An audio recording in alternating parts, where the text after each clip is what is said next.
Endwalker is capping off all the storyline for all of Final Fantasy XIV as far as MSQ goes. I think they did that well. That's fine. I have no argument against Endwalker's MSQ. This is not about Endwalker's MSQ when I say it is the worst expansion, and I agree with this. What she has in her, whether it's a clickbait title or not, we're going to get into the video. My biggest problem with Endwalker is the post-patch content. I feel is the absolute worst it has ever been. It is the least innovative. It is the most boring. It does not keep me busy in the game. It does not make me want to play with other people. Variant dungeons are 4-man content. I am only playing with 4 friends. Island Sanctuary is solo content. I am playing an MMO. I want to play with a lot of people. I want to make friends. I want to enjoy content with a large community. I do not feel like anything in Endwalker gives me that. That is why I don't like Endwalker's post-MSQ content. I think it is the worst. While we have our normal, regular patch content that is like Savage, we have normal mode, we have our 24-man, we have trials, we have our MSQ. I feel like the post-MSQ has been the weakest, but I do understand, hey, they need to have like a little bit of a die down, a little bit of the breather before we go back into the next expansion with a new like building of a story. That's fine. I can live with that part. So they deliver everything when it comes to like ultimates, all the stuff they normally give. That's fine. But the content that is, I would argue, things that are very community based, that they used to put in, which was in Stormblood introduced with Eureka, or other like content similar to that, like Boja, or like the relic grinds, even from back in AR, you are doing it together with other people, and a large scale level with it being fates and stuff like that, where it becomes memey and a large community level. And the same thing kind of happens in Heavensward. I know people will be like, I fucking hated fate grinding in ARR. I fucking hated the light grinding in ARR. I fucking hated the light grinding in Heavensward. Okay, fine. If you don't like that, that's fine. But I personally think that what that drove was people actually talking to each other in the world environment. I met up and talked to people that I didn't get to do that with at any other point, and I made friends or met people that I wouldn't have otherwise if it wasn't for that relic. But now, in their current relic situation, I don't feel like that happens because you go to hunt trains and you don't talk to the people while you're doing the hunt trains. You're spamming the fucking hunt train. You're going speedy through that. Or you're doing some content that you meet people for 5 seconds and goodbye. I don't feel like that's the same, personally. So obviously other people can make comparisons. I don't talk to people in Fates, blah, blah, blah, blah, blah, fine, whatever. But I felt like it was more like community-based in any point in time in the relic lines up until this point. And they also expanded upon that in Eureka's environment, where I felt like a lot of people like coordinated to do stuff multiple times, like through whatever tasks you had within Eureka, you worked as a community. The same thing goes with Boja. Those are where I feel like we lost MMO aspects in Endwalker, which gives me the feeling of this is the worst expansion, because at that point, it is not an MMO anymore. When you're caved off completely into your instance content, you are not playing an MMO anymore. For me, this is my view on it. Now, am I still finding ways to enjoy myself in the game? Yes, but I feel like something has been lost. I feel like something is missing. It feels empty. That deters the community. It breaks down the community over time. If you don't have things that people interact with each other with, and you're sheltered off in your island sanctuary or 4-man content like variant dungeons or variant dungeons. Sorry, I should say Criterion. There's variant dungeons which you can do solo. So these are my biggest issues. Is I understand people like will be like, I want to feel like I'm not obligated to play the game.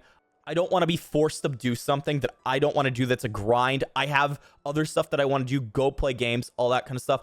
And that's fine. I understand that point from people, but you're taking away people that want to communicate. They want to build community and all this. You want to go and raid log and barely do anything in the game. That's fine.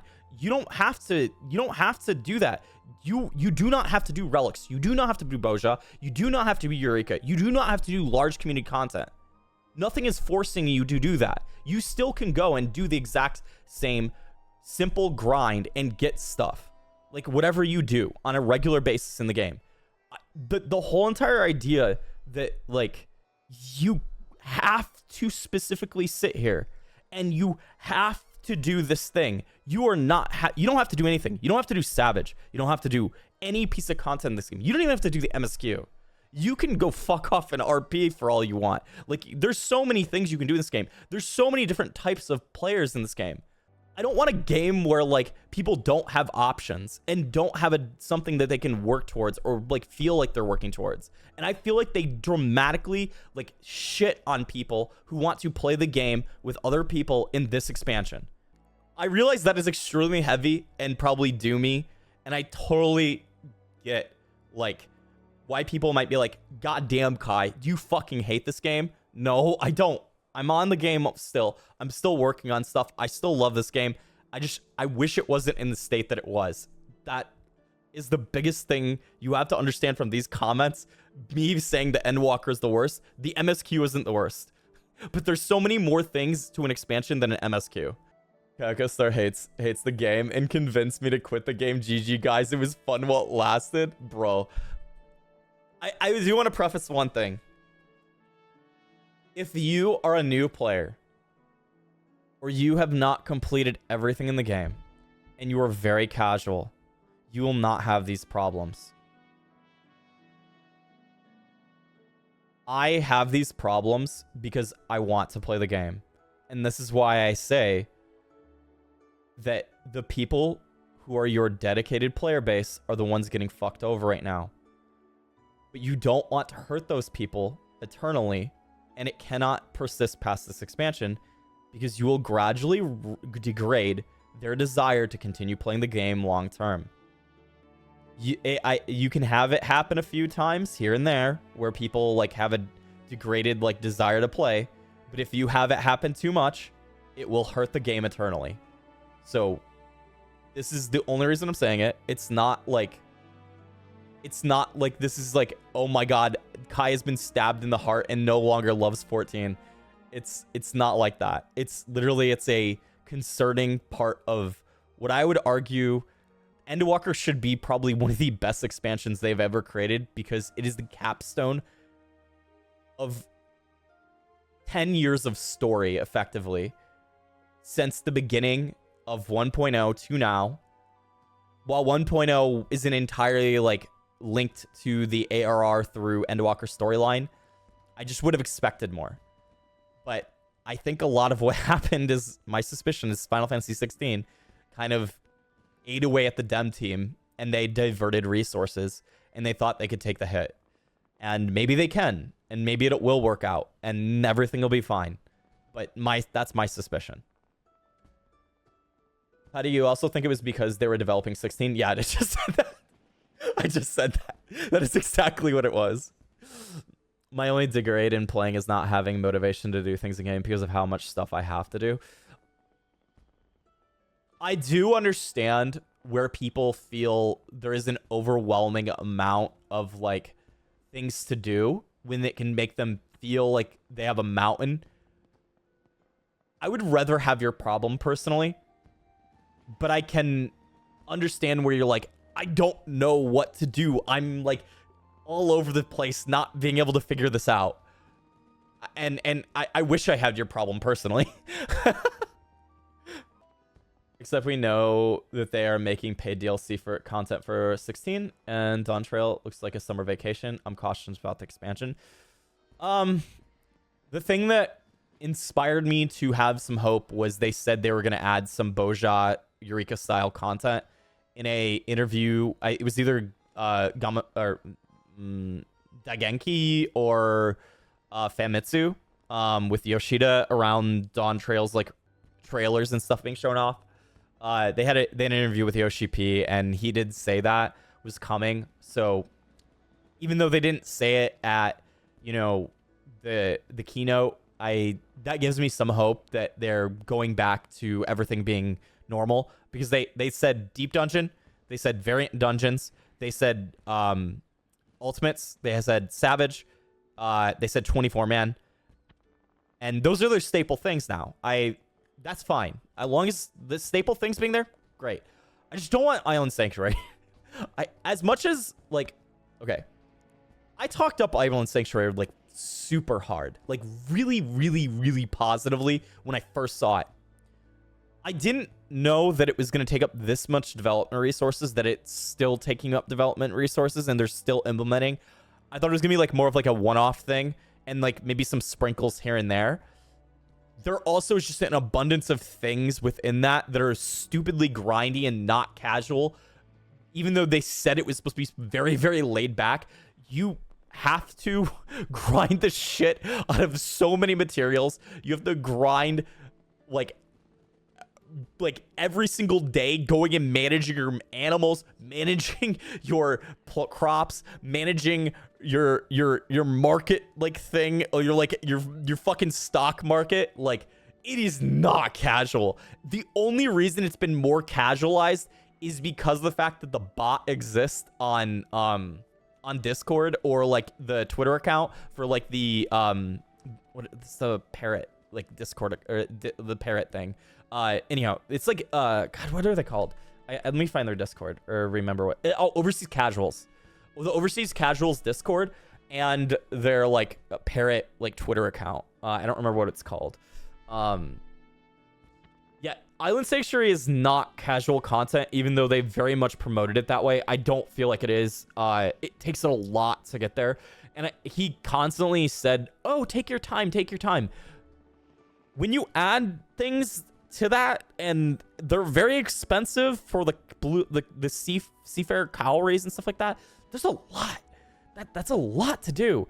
And it's very like overwhelming, grindy content in like, I'm saying this as someone who liked Boja Eureka. But it is not, it is mindless gathering. Like, where you're like, I'm gonna walk around in a circle of 8 nodes, pushing 0 over and over again, or my specialized macro, and that's how I grind the shit. It's insane. Like, it's not like, I feel like it's not interactive. You guys wonder why I think Tataru is evil? She's the one that put you up to Island Sanctuary and made her your slave. Tataru made you her slave of Island Sanctuary. It's not the mammoths. And you're not the master of the mammoths. She is. You are Tataru's slave to create her ultimate island. All right. But yeah, these are. That's my general thoughts. I've said a lot of this stuff on stream multiple times. I want to be very clear. I like the game. I want to always play the game. I, for the most part, will always probably play the game. But I have the feeling that this is the worst expansion for everything I just laid out. So let's watch her video and see what she has to say. But I just wanted to like lay out, this is my general like feelings before we hear what she has to say, because I largely agree with the title. I just don't know if I'll agree with every point that she makes. Island Sanctuary is Tataru's offshore attack shelter. Jesus Christ. Yeah, 2023 is a good thing, the year for games, so there is a lot of other things to do. Don't get me wrong. But I'm going to say this one thing about other games. The more you play those other games, the least likely you are to come back to 14. Now, that isn't the case for us diehards, but the general player base will degrade because they will see that they have other things that are of high quality or better money spent, and they may never come back. And while that slowly cuts away at the population, you'll lose community. If 14 does not compete with other games for your attention and just lets you go away,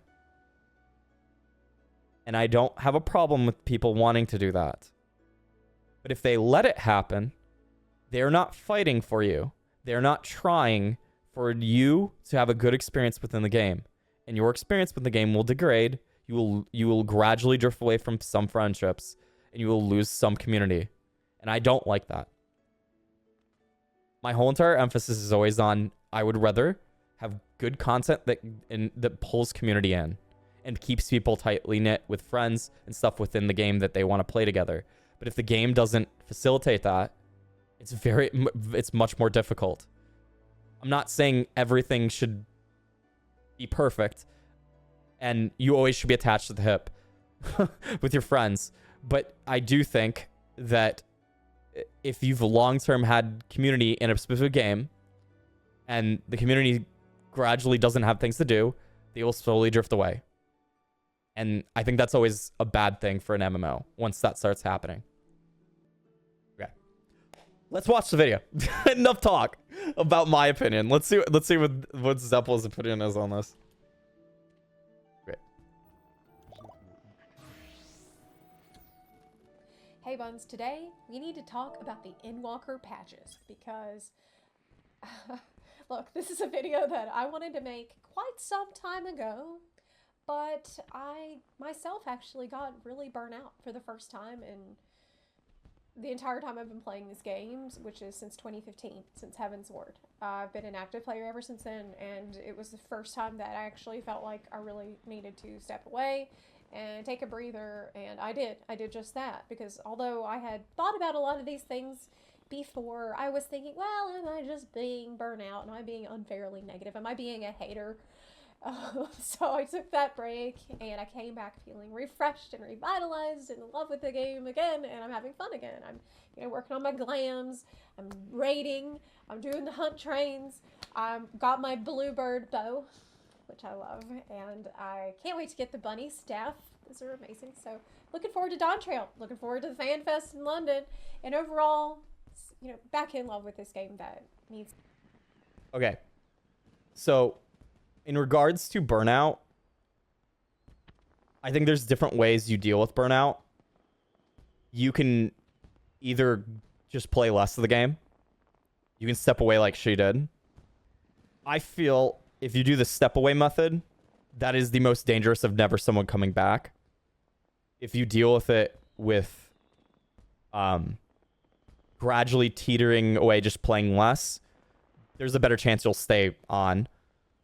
But that was what I was talking about earlier, where people completely step away from the game.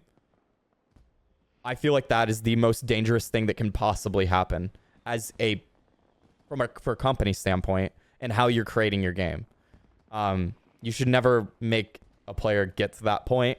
If you do, you're doing something wrong, or maybe it's not for them anymore, but I just think that's dangerous. And breaks are healthy, quote unquote, but I feel like breaks of slowly just playing less and less just for a little bit. You know how like patch content gets slowed down, or you're waiting for the expansion, but you have that thing in the back of your head that's very exciting, and it keeps you motivated to want to log back in at some point within the week or month. But if you don't log in for a month or more, I do think that it is concerning. I have one time taken an actual burnout break. There is one time that I have done this, and it was when COVID started. I knew for the fact that the game was not going to get updates for a while. They very much said that. I stepped away, but I played Final Fantasy XI as a trade-off. I hadn't played Final Fantasy XI, but I thought that was the best solution because I knew it was COVID and there was going to be a long situation where they weren't going to get patches out as quickly. And overall, they did actually do a good job at doing that. I still logged in once a month like I am talking at minimum. But I still felt that was the actual like point where I gave myself like a actual burnout break. But it's the result of COVID. I've never historically had that happen for any other situation besides that. Oh, well, I take it back. 1.0 did it to me. After I had gotten level 50 for the first time, I grinded the shit out of the game, and then I realized there was nothing to do in endgame.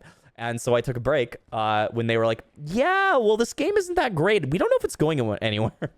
So that was, I guess, my other break, but that's different, I feel. Those are two different things, in my opinion, than what we're currently in. I saw Chrono. You said that, like, when she has the bunny's ears off, you know she's serious. Oh yeah. So much to me and is really home for me. But with all that said, looking back now with a much more clear mind, I think I definitely feel that the concerns that I had before, some of them definitely had real merit. And I think it's not a coincidence that it's not just me, but almost everyone I know seems to be burnout with FFXIV right now and just not logging into the game or raid logging or just completely disinterested and feeling like, well, there's so little pressure to log in and I could either log in now or maybe next year or maybe in 5 years, you know. And so, yes, there's still one more patch, but we know exactly what is going to be in it because that's true. For better or for worse, this has been very, very predictable too. Yeah. And I'm seeing social groups sort of dissolve and it sucks. Yep. I'm concerned about the state of the MMO. And yep. Although I'm not doomsaying, okay, don't get me wrong. I'm not out here like, oh, well. Am I listening to myself? I feel like I'm listening to myself. Kai, it is because we all feel the same. Yeah, but the one thing I was going to comment on, I think now that I remember it, I feel like we've always had a situation where we've kind of had a prediction of what we were getting in the patches without much surprise since probably Alexander Creator. The only time I felt like we got real surprise in the patches were like when they introduced new styles of content. So Palace of the Dead, Heaven and High, and Eureka Boja. BA was a big surprise. Ceruleum Regine, I don't know if I'd consider that a surprise, but it was definitely like different than BA, but they made it more accessible for people. I felt like the Castrum in Boja was a surprise, and the is it not Agrius? God, what's the airship called in Zadnor? I don't remember. Whatever the airship instance, that was a surprise. So obviously you knew it was all part of the Boja stuff, but like the side content that is unpredictable is there, but we overall have a specific formula that we always follow. Blue Mage was a big surprise, actually. Huh. They're not as predictable. Actually the Ishgard Restoration was kind of surprised. Delridia, thank you. Ishgard Restoration was kind of a surprise in how they handle it. Granted, it was extremely taxing and different, but it's like they had like the whole restoration process, then they had like the ranking, then they had like the feats after and all that kind of stuff. I felt like they did a pretty good job. Like I completely forgot, like Shadowbringers had, goddamn, so much. Even though they did have it in COVID, there was like a lot of stuff in there. It was like side content that like pulled you away. Reworked Zetum, that too. Yeah, but I guess it wasn't as formulaic until now, because they're basically using the bare bones stuff right now. Like, I think the best example of like the repetitive stuff is the Manderville, meaning every single patch we've gotten the 1,500 tomes step. Okay. Yeah, so yeah, completely repetitive. Even though there were other repetitive things in the past, and they've always like carried the normal formula, but like this is probably the most repetitive. Well, this is the end of FFXIV. It's all over. It's ruined. No, I'm not saying that. Okay. But what I am saying is that there are concerning signs, and I'm seeing less engagement from everyone I personally know. And then I thought, well, you know, maybe it's just my group of people that I know. So I went on Twitter and I asked the question to do a vibe check of the community. Be honest. How do you feel about the Endwalker patches? And Oh, God. I was honest. Okay. Hold up. I think it's completely fair for her to ask this, but Twitter... I feel like Twitter is very skewed in the I'm in love with Final Fantasy die-hard state no matter what. No matter any point in time I've ever given real criticism about 14 on Twitter, outside of maybe once, I feel like you have the most die-hard fans where they will blindly accept anything the dev team gives them. Twitter, I'm very questionable on how they react to stuff like this. So I think this is going to be extremely skewed. Ride or die fan. Yeah, it's almost like that extremely toxic fan base. But it's like not toxic towards developers. It's toxic towards anyone that isn't like a diehard fan. At least from my... That is my like experience. I'm not saying that this is 100% the case, but that is my personal experience. Honestly shocked by the number of people that Okay. just felt like it's underwhelming, it's lackluster. Okay. It's just not hold that on. This is a lot more accurate than I thought. These are not people who are saying it's terrible. Okay. I hate it. It sucks. That's not really what I'm hearing that much. What I'm hearing is it's mid. It's fine. I don't really care that much. I'm surprised. Apathy. I'm actually surprised. It's okay.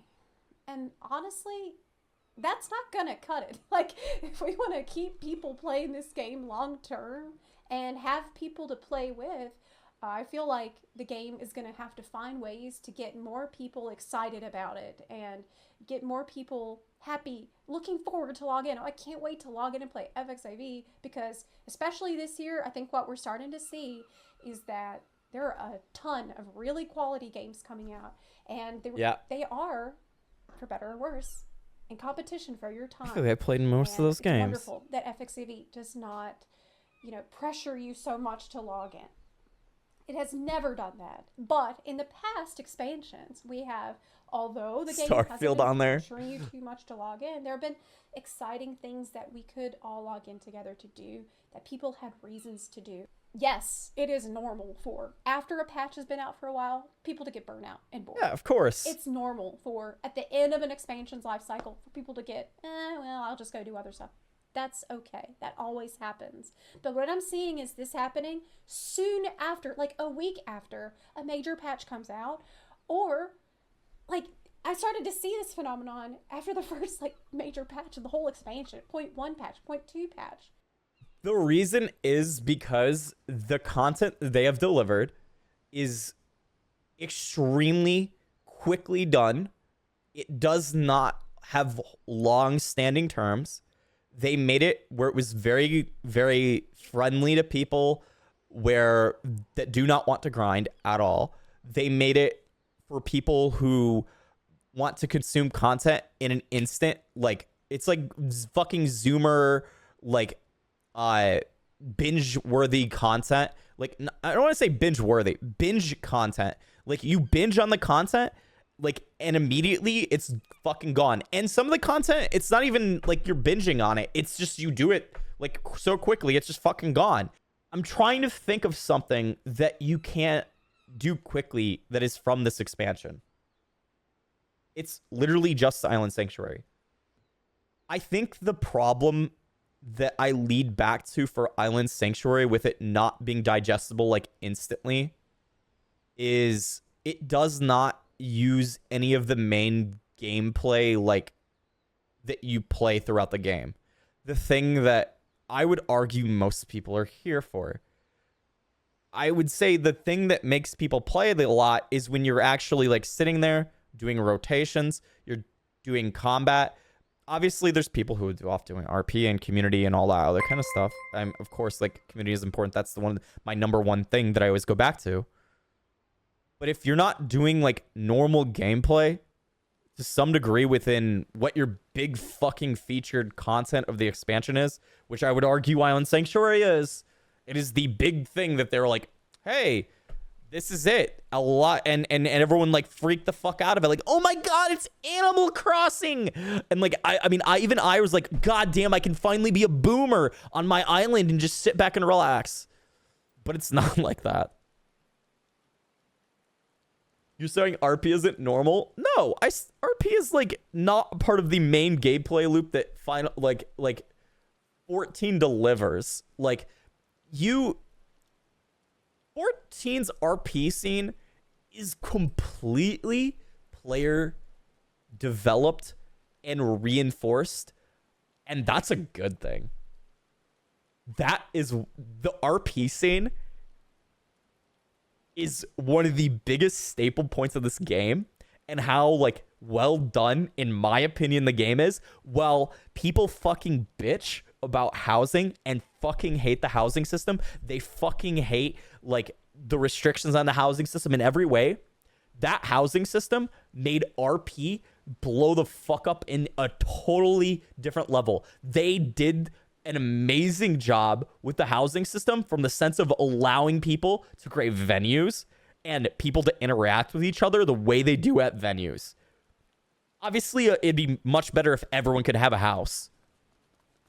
But at least when it comes to housing, they made RP happen. They dedicated a whole they didn't dedicate, but people dedicate the entire Crystal data center to RP.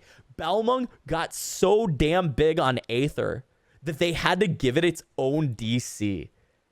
To me, that's a big deal.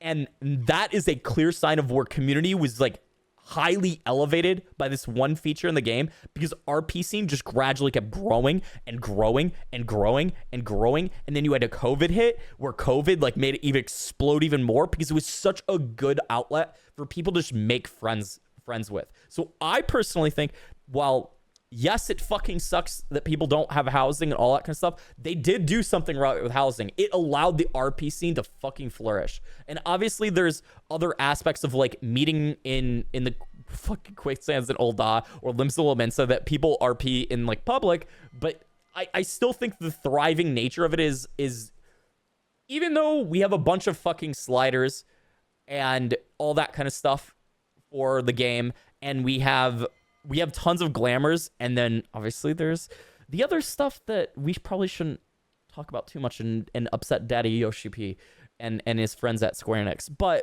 there's the other stuff, you know. You got some people want to have their booties and nudity and other types of RP. But the biggest reason I still feel like it blew up wasn't just because of those things. Those things obviously made it get bigger. But I still think like the venue and the ability to create player-ran events at a house that is created by the players and dress it up in whatever way you need to facilitate your player-ran event, I feel like that is like the tools that were necessary to make this shit flourish. Lala, I built a goddamn courthouse with a venue in the basement. I love this game. Yeah. If only Island Sanctuary could make the RP scene grow. You can put stuff in Island Sanctuary and dress it up. I guess I don't know if anyone's ever had like an RP venue at a Island Sanctuary. I guess I don't know how many people can access your island at the same time with you. I actually have no idea. Is there a limit? I know they have to be on your friends list or like an acquaintance somehow. You can't have the you can't. They have to be on your friends. Oh, okay. I see. 0.3 patch. This should not be as big of a phenomenon as it is so early on in the life cycle of the expansion, and so I'm worried. And we're going to talk about all the contributing factors. And if you're having a good time, good for you. I'm not going to tell you that you shouldn't be having fun. If you're having fun, great, keep at it. But this is an MMO. I feel like I'm hearing myself. And we want people to be excited to log What in. the fuck? If they're not, It is literally then identical. It's just not as good. It's not a single player game, even though lately it feels like they are trying to turn it into that. One thing I keep hearing from people is that, oh, I'm burnt out. But I don't think that's even the right word, because with burnout, you think normally that's when you do something so much, so often, every day, so hard and so long that you just get sick of it and you can't think about it. You don't want to think about it anymore. You're tired of it. And it's such a relief to stop. But this isn't really what I'm seeing with people. These are people that want to do something. It's more like how burnout is actually thought of in the car world, where you just sit there, you stay put, and you're spinning the wheels, but you're not going anywhere. Getting in the car, there's a lot of smoke. This car could be fun to drive at some point, but that point is not right now, because you are stationary. Now, one thing that I'm really tired of hearing, and I think a lot of us are at this point just sick of hearing, is, well, I need it. I'm not that burnout thought process. I do feel like the game is kind of spinning wheels a bit right now, and that might be just because they haven't put anything like largely innovative in the game. I feel like Endwalker did not introduce anything that felt like revolutionary for the game outside of having a good capstone on the MSQ for the actual like expansion, like 6.0 MSQ. That is where they like gave their like all and pushed for. But with the actual like post-patch content, nothing has been put in the game, I feel like, that's revolutionary or like groundbreaking in any way that they didn't already have.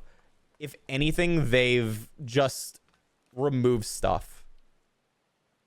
I think that's maybe where it feels like it's just spinning wheels, is nothing that was put in for Endwalker specifically reinvents the game or adds something that makes people want to play the game differently. It's like par for the course with everything. She may not be doing it, but I see people treat those who enjoy the expansion as being mindless or simps who never question or given them. This is why I'm saying that I think you should enjoy the game, and I don't think you're mindless, but I do think that you don't have the exact same experiences, or you're not playing the game the same way as a lot of other people are, or they don't recognize certain things about the game that hurts the game. Out of people that have played the game for a very long time. There are some people that will just blindly accept what the devs give, and they do not criticize. And then when anyone criticizes it, they will fight back and they will get like angry at people, even if they are not insulting. I've never once insulted any of those people, but I feel like I've definitely been fucking insulted the other way around because I dared to like say something negative about what was in the game. It is the exact opposite.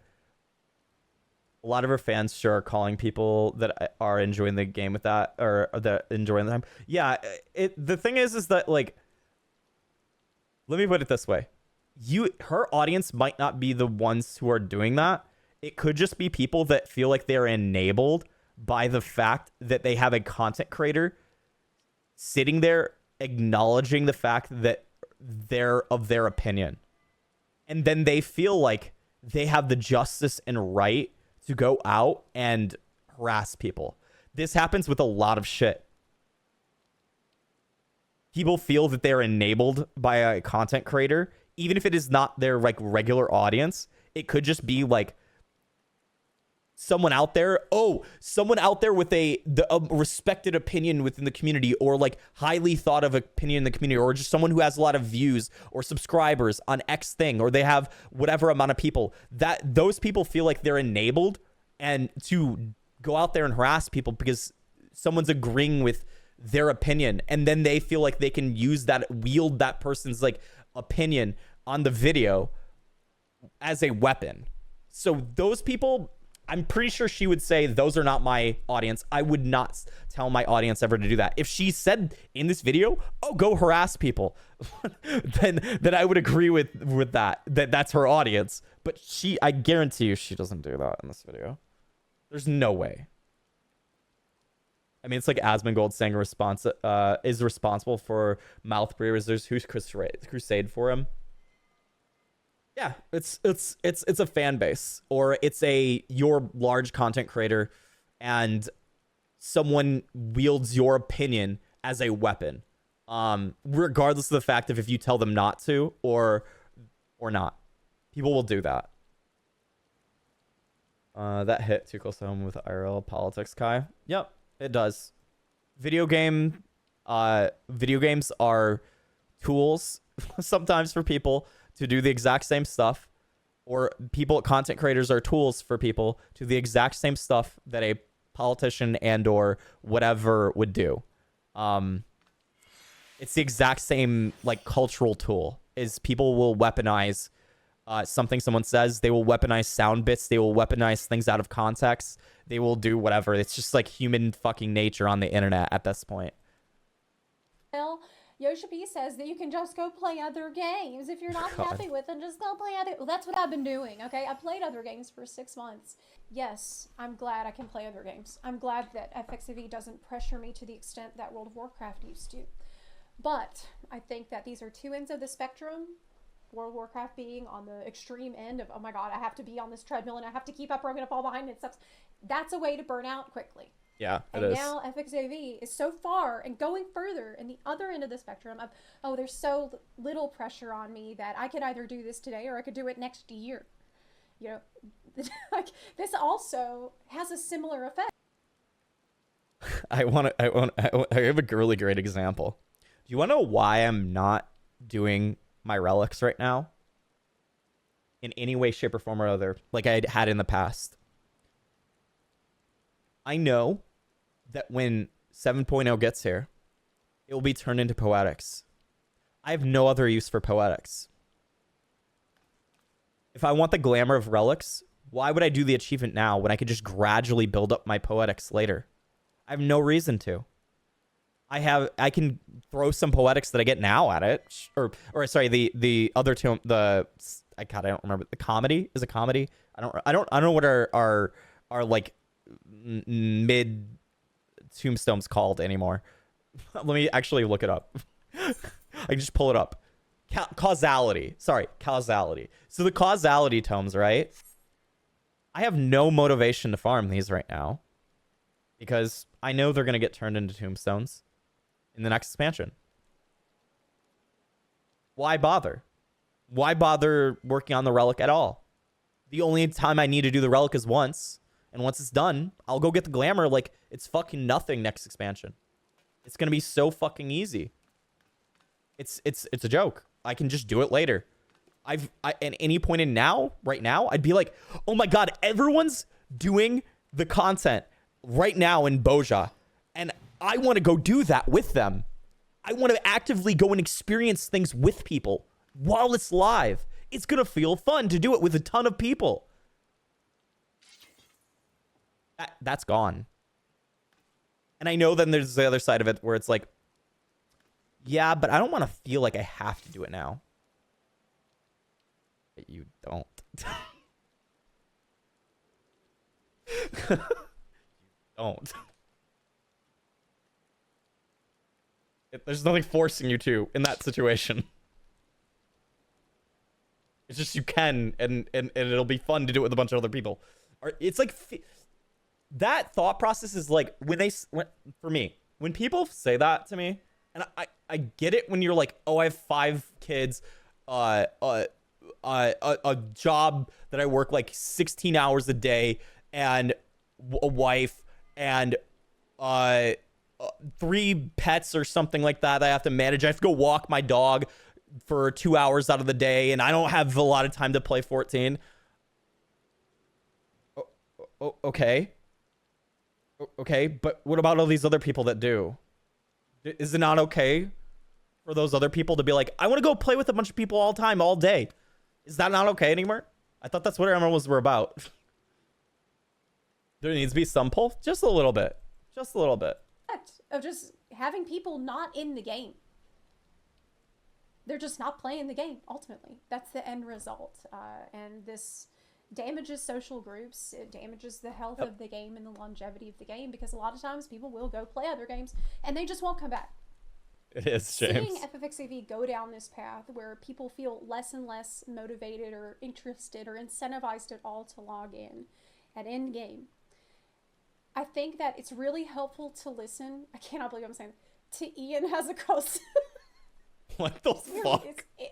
I stand by this Okay. because he does explain really well why it is important to incentivize players somewhat to play the game that you're making. And this is from the interview that Mike from Preach Gaming had with Ian. If anyone doesn't know who Ian Hazuko's is, it's I believe he's lead game designer or game director for World of Warcraft. I might be wrong on the title, but he's really high up in the, like, he used to be like one of the, maybe he's a system designer. I don't know. But Ian is like notorious, like the head, or like what a lot of people see as the head of World of Warcraft as far as design goes. Yeah, he's new. He's the new ghost crawler. Yes, exactly. Ian at Blizzard HQ about 6 months ago, and this particular part of the interview really stood out to me because, to me, I heard FFXIV all over this. You know, our goal is never habit in the sense of like you have to log in. Yes. When you don't want Okay, to. thank you, Celtic. Our goal is for you to want to log in. Our goal is for you to want to play World of Warcraft and to look forward to getting back into the game, to have something you want to complete, something you want to chase. And if you're not wanting it, then getting you to do it despite that isn't a victory for us. It's just burning people out. Mm-hmm. And so I think giving people the freedom to feel like they can take a step away, do something in real life, play another game for a while without falling behind is valuable. I think the one thing that we do worry about when it comes to, you know, sort of the raid logging phenomenon or people taking breaks is the social nature of the game. Is, you know, sort of the critical mass of keeping a group together. Yes. If the person is really excited to log in, to do things with their guildmates, logs in, and no one from their guild is online because of whatever reason, and then they just log back off, I'm kind of disappointed because they were hoping to play with friends, but their friends weren't around, that can be an issue. And I think that's something, you know, going back to WoD, to Warlords of Draenor, that was probably the peak of the raid logging era, where really there was like, I've been checking your Garrison, if it wasn't raid night, there was nothing to do. That felt like a step too far toward that end of the spectrum. We joked around whenever. I want to say something kind of related to this, and in a way of like related to making sure your social circles and stuff are all there. And maybe this is a bad example, and Kaina would tell me otherwise. Kaina is one of my mods, and he has played the game a lot, more than me. He has a lot of achievements. He has tons of shit, like the mount from Ishgard Restoration, the Pterodon, and he's kind of like worked on tons of fucking relics. He's still worked on tons of everything. He is insanely burnt out and probably not gonna play much anymore. And I personally, from listening to him, feel that the game isn't offering him anything at that level like he usually does, and it has caused the burnout where he doesn't have anything else to do, and there's no like social interaction, like, and he's probably not going to log in at all anymore, like at some point, from what I've talked to him about. And I feel the cause of that is because of the current game design philosophy, and it's not because he burned himself out playing so much during Stormblood or straight Shadowbringers, in my opinion. It's because they just don't offer anything new, and he'd rather go do something else now. But at that point, I feel like it's caused by because of all the other games, it's caused probably a lot of jadedness of he's enjoying so many other games. Why would I even bother logging back in Final Fantasy 14. And I don't know if you guys that have been around a long time in the stream kind of used to join in for so much shit in game, like every single day that I was streaming at one point. Like I felt like kind of was like there like at least like 70 to 80% of the time and participating in stream and doing stuff with stream. And I feel like this is not a call out on him, and I'm not like bitching that he's not doing this. I think it's a good example. Is from what I've talked to him, it's just like I feel like I've seen this eat away at him gradually because they're not doing much with Endwalker to satisfy people that are this strong, like I clean politionist or like wants things to do, like they're not just like slog content. And I don't feel like they've given a lot to like make people feel desired to play games. There's so many games that he could be playing. Yeah, he does have that. But I told you, Zozaris, it's like he has no pull or reason to sit here and continue playing 14. And I feel like it's like the burnout isn't caused by the fact of he probably doesn't want to play the game now. But like I feel like when I see that, the main cause of it is the developers not putting in content for people like that. And not putting in content that like really gets people feeling like they want to be like logging in. Because when people go in, there's kind of two ways I look at this. The main reason is I think a lot of people continue like grinding through a lot of things or like wanting to continue logging in is because they're logging in, they're playing with their friends. That makes they get to like do stuff and show off their achievements with their friends. And while some people might be like, well, that's just fucking bragging and shitty, like as much as I like shit on like ultimate weapons and stuff, like when it comes to glamour, I do feel like that is a large tool for the hardcore community. They have a big thing they get to show off in multiple ways, and that's a really big motivation besides just like, oh, I get to do difficult content. I think showing off to your friends and being like sharing your achievements with your friends is a large reason to like continue logging in and playing the game. It's a major motivating factor, is not only within killing it with your friends, but also being able to go into town and some people be impressed and like be like, oh, that's a really cool weapon, or that's a really cool mount, that's a really cool X thing that you did. And while some people might see that as like, oh, you're putting these people on a pedestal or making the people like feel like they're like gods or something, I feel like that's a major reason why people play MMOs, is the kind of like shared experience, like, and show off things at the same time. And when the game isn't supplying a lot of that, and at least from a computer perspective, and like maybe this is like getting too like fucking high level, but like Boja and Eureka, you had the Ozma mount, right? And the really cool thing about Boja and Eureka is, or the Cerberus mount too, the Boja and Eureka, you can travel around those zones while on the mount, and you feel cool because you did this big achievement, and people are like, oh, where'd you get that? Or maybe newer, or maybe people will be like, oh, congrats on getting them out and stuff like that. And that to me is like where that community stuff comes in, is you're seeing someone else get this thing, and not only are you like engaging with them from like a community, like, oh, that's really cool that you did this, and you're like giving positive like feelings towards this person. You're also like creating a situation where this person who doesn't have it yet has a maybe stronger desire to go and obtain this thing because you got this, and you seeing that other person have this motivates you to be like, okay, I'm gonna one day go and do this, or I'm gonna one day like motivate myself because I want this thing that they have. It gives like a like positive feedback loop in some ways. Obviously, if someone's sitting there bragging, being a fucking dickbag, like that's a totally different thing. But like, I feel like when you're able to show your achievements off, and you can't really do this that well in Limsa besides your weapons, I feel like that like motivates you more to play the game. Because and it motivates other people to play the game more, because it's like I said, it's a loop. It's a person gets hard thing, person sees hard thing obtained. Oh, this gives me motivation to go do said hard thing. When Boja Eureka had like people running around in the incense with their mounts out in Ozma or the Cerberus, people will see it. In Limsa, Ul'dah, you don't see that. The only thing you see is weapons and glamour. The act of impressing greatness on another. I'm not looking... okay, the way that sounds, and this might be a wrong interpretation, that feels very condescending versus motivational. So I don't know if I 100% agree with that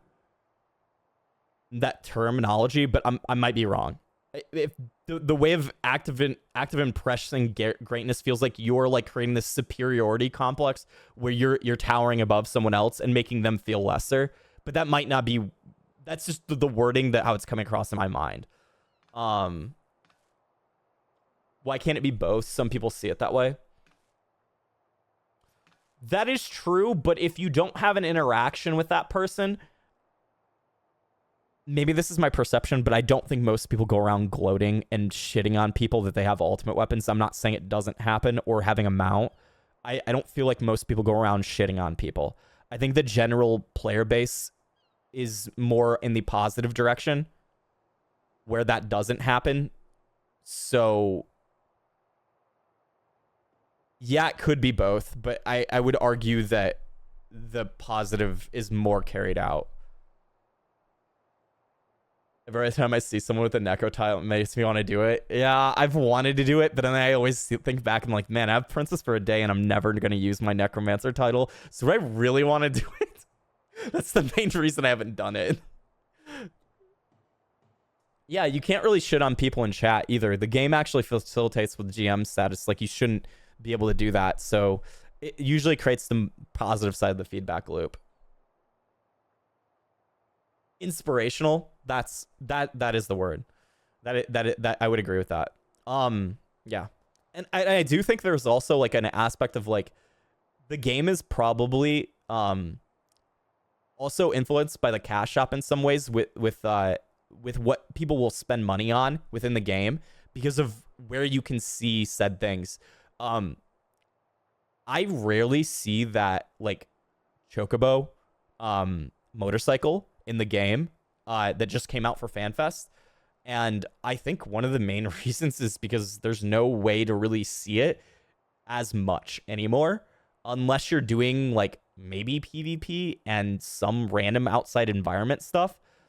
I very rarely see people with that thing compared to how much I saw the whale.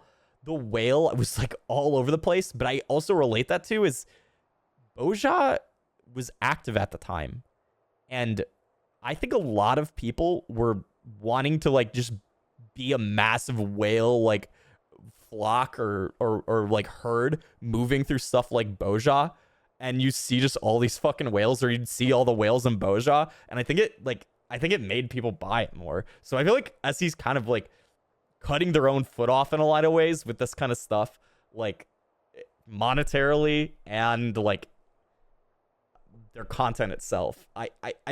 People being stuck in Limsa, I think is, while it's a good thing that people kind of have a community in Limsa, I think it's actually one of the worst things you can have outside of like, oh, hey, new player walks in the city for the initial like experience and they're like, dang, there's a lot of people all over here. This game's fucking popping off, right? Like that happens. But like, as far as like like I said, the long-term player motivation or like maybe spending money case, losing out on not being able to show off your mount in some of these areas, I think does hurt the game. Ralger's Reach was actually like, and Idleshire had the ability to like summon your mount at the end game area, but you can't do that in Razat Hand or God, what was it called? Yulmore. And I think that actually hurts the company a little bit. It's fantastic. Mounts aren't allowed in cities. Oh, I wouldn't want them in cities. Just to be clear. That's why I'm saying like I felt like these other avenues in the game were good sources of people seeing other people's mounts. One of the best places that was really cool to me for like mounts is in Ralger's Reach, you had all of the regalias released the first time the Final Fantasy 15 collab like happened, and people made a literal like dealership. It was called it was like the Ralger's Reach dealership, and everyone like lined up so all the like regalias were like spread out like it's a car lot. It was super fucking funny. Anyhow, let's continue. That was kind of side tangent. Endwalker came out that, oh, Island Sanctuary, that's going to be the Garrison of Final Fantasy 14. And I thought we were kidding, but yeah, we weren't. Yeah. It is. It is. Yeah, actually, it is. It is feels a lot like the Garrison. This expansion reminds me a lot. Holy shit, it is. Which sucks. I think I've said this too. I quit World of Warcraft during Warlords of Draenor. Now, it's not as bad. It's not anywhere near as bad. But I'm sensing a lot of the same vibes of like loneliness and like I'm not even in an MMO anymore. One of the biggest reasons why Endwalker has felt pretty lonely and isolating in the same ways that Warlords of Draenor felt to me all those years ago is the lack of an exploration zone, the lack of anything like Bajra or Eureka or Zadnor. We just don't have that, and there's nothing added to the game that could even remotely replace that. And it's not even so much about like, oh well, I just love farming fates in Bajra. I just love hunting down little items that has a tiny drop rate, and it's not really even so much about the specific things there was to do in Bajra. It's about the vibe of Eureka and Bajra. It's about being in a zone filled with tons of other players. That reminds you that you're in an MMO. That there's a lot of people playing the same game as you, and it's really exciting, and we're all happy to be there for different reasons. Like, you might be in Bajra because you're leveling, or because you're working on a relic, or because you're doing duels, or because you're collecting mounts, or because you're farming gil. I forgot about duels. There's a ton of different reasons why all kinds of different people would meet. I think the coolest thing about duels, even though it sucked to get RNG in there, whether you go in there and sometimes you have that random person that gets in there that doesn't know what the fuck they're doing and it just shit on immediately, having everyone sitting there watching the duel around in Bojang, cheering people on that go in there, I think that is the coolest thing. I thought that was so fucking cool that like special instance, and I felt like it added such a motivational achievement on top of everything else that was in Bojang. Like, obviously sometimes it was like kind of circumvented by the red mage technique where you can zerg the shit out of it using the right like actions and all that kind of stuff. But I largely don't care that that's a thing. Because of the fact that you had a situation where I felt like it was still community like involved and everyone was cheering you on. And the cool thing was when the person was successful, you got a buff like for the whole entire like it was either the instance or everyone surrounding it. I don't remember what it was, but it was cool that it incentivized you to feel like almost like you're cheering people on. They're like watching gladiatorial combat. Yeah. In these places. And you might meet people that you wouldn't have known otherwise. You might meet people that were strangers to you before, but you have shared this common purpose, and then you meet more often, and that's how you make friends in the game. That's one of the beautiful things about an MMO. But with the content that they're releasing now, which is like solo stuff and small group stuff, you're usually going in there with people you know or alone. And it sucks because it's like, where else can you even show off your mount to other players in the game? Like, you can't do it in the city. Bajra was the place to do that. It's the place where everyone is. It's the place that's happening that makes you feel like, oh, there's something cool going on and everybody else is doing it and I can't wait to be there with them. That's the heart and soul of an MMO. And without that, it just feels really, really empty, frankly. And I definitely feel like the lack of a place like that where everyone is, that feels like it's popping off, like this is the place to be, it might contribute to, or even be, a self-fulfilling prophecy where you get it into your head, well, I barely see anyone else, and so this game is dead, right? Of course that is going to be reinforced if you're not doing anything. You're not called to do anything where you can actually see tons of other players around. I've been finding... Yeah, I mean, I think the only reason that I currently don't feel this way as much probably is because of stream. Because I always have people to come back to and talk to during like stream periods, and a lot of my Final Fantasy XIV time is restricted to that. The rest of the time that I log in, at least over the last like 2 to 3 months, has been I go to my retainer, I go to my island sanctuary, I go to my retainer, I go to my island sanctuary, I log in my alt, I check my submarines, I log off my alt, I log back in my main, I maybe consider going and doing some dailies, I maybe consider leveling something, I maybe consider doing some PvP. And then I go back to my retainers, my island sanctuary, my retainers, my island sanctuary. That's it. And let's be real, the locals in Belmung are lovely. Some of them are very friendly. Oh yeah, there's tons of people on Belmung. I think, hold on. Not everyone's an RPer. You guys do have to understand that. Obviously, there are very many different types of players. If you go in RP, you are, I think, maybe, I don't want to say extroverted, but you are going out of your way to, like, socialize in a way that was not invented necessarily by the game.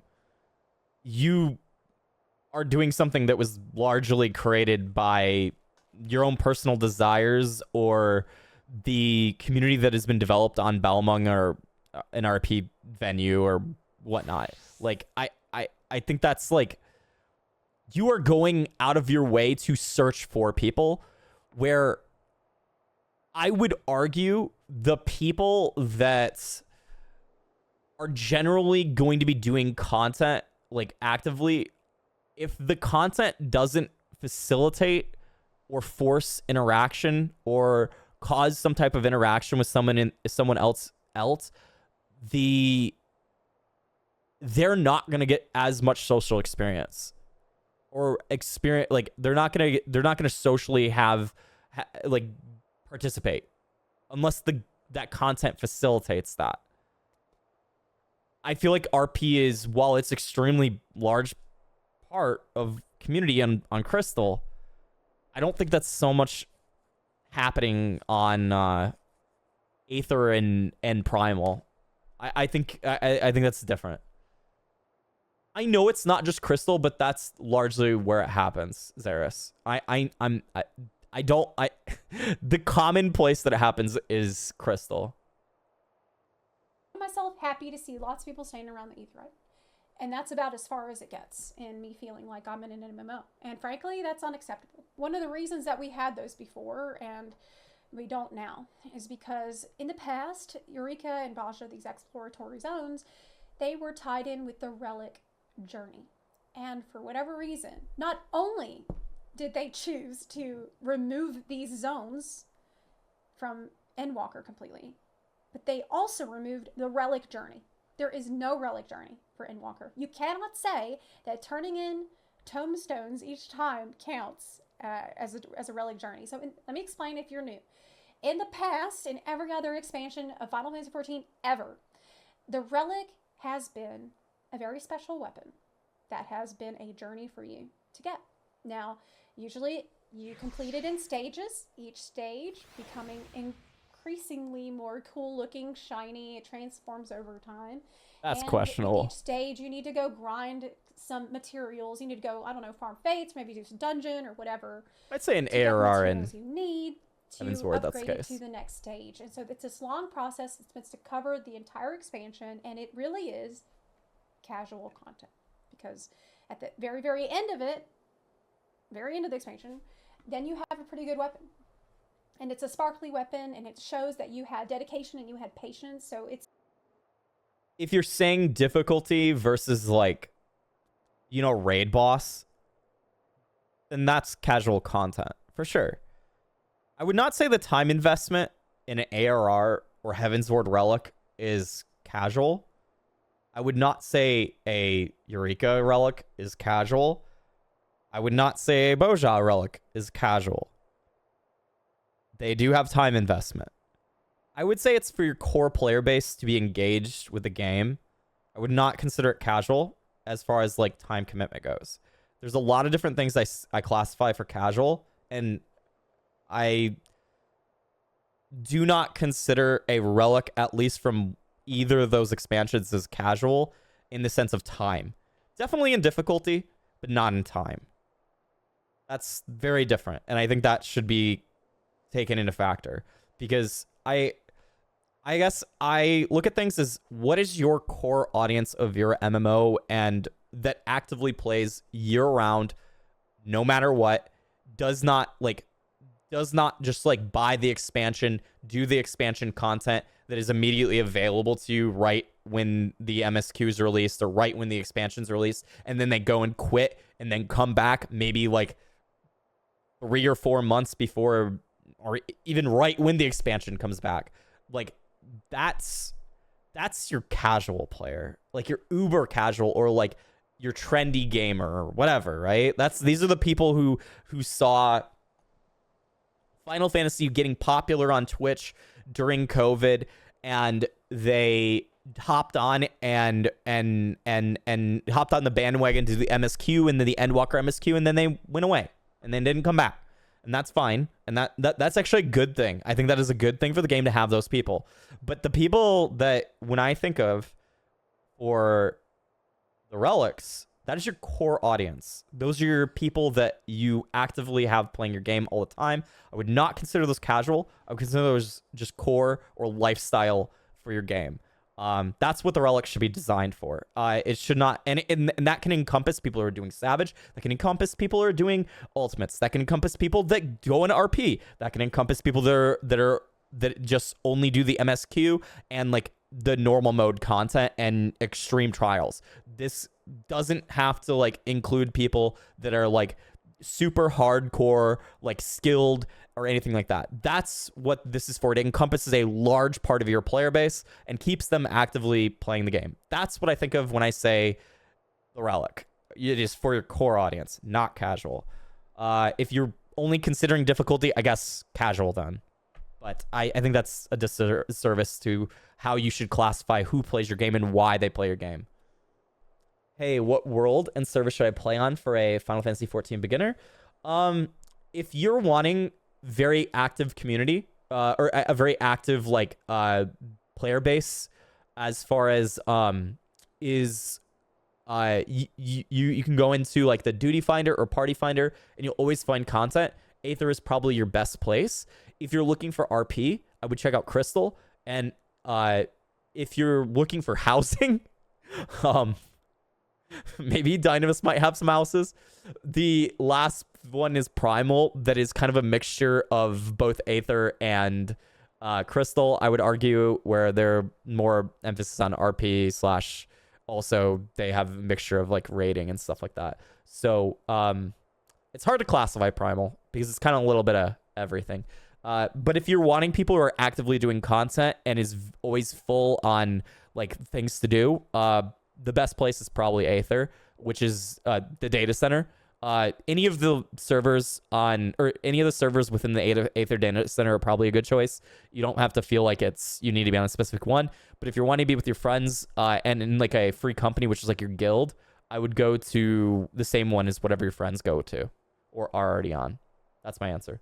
It's a great way for a casual player who maybe doesn't want to raid to get a really cool weapon that they can be proud of, that shows they were committed to this, and it's something to be proud of for sure. It always has been. But this is the first expansion where I have not heard shit from anybody about their relics, because the relics are in the game.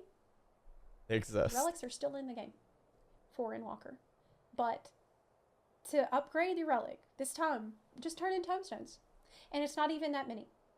In fact, most people, you can log in, and if you hadn't been spending tombstones, you have enough. And that's it. It's literally a tombstone weapon.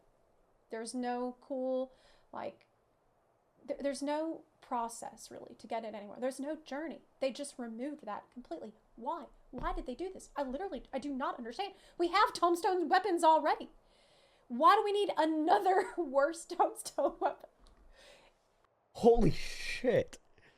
That is actually what they are. They're actually just Tombstone weapons, just another step of Tombstone weapons, and they come late. And they're the same item level as the trial, I believe. Because I'm pretty sure they're the same item level as whatever the current trial is. Let me double check. Hold on. I want to see. Voidcast.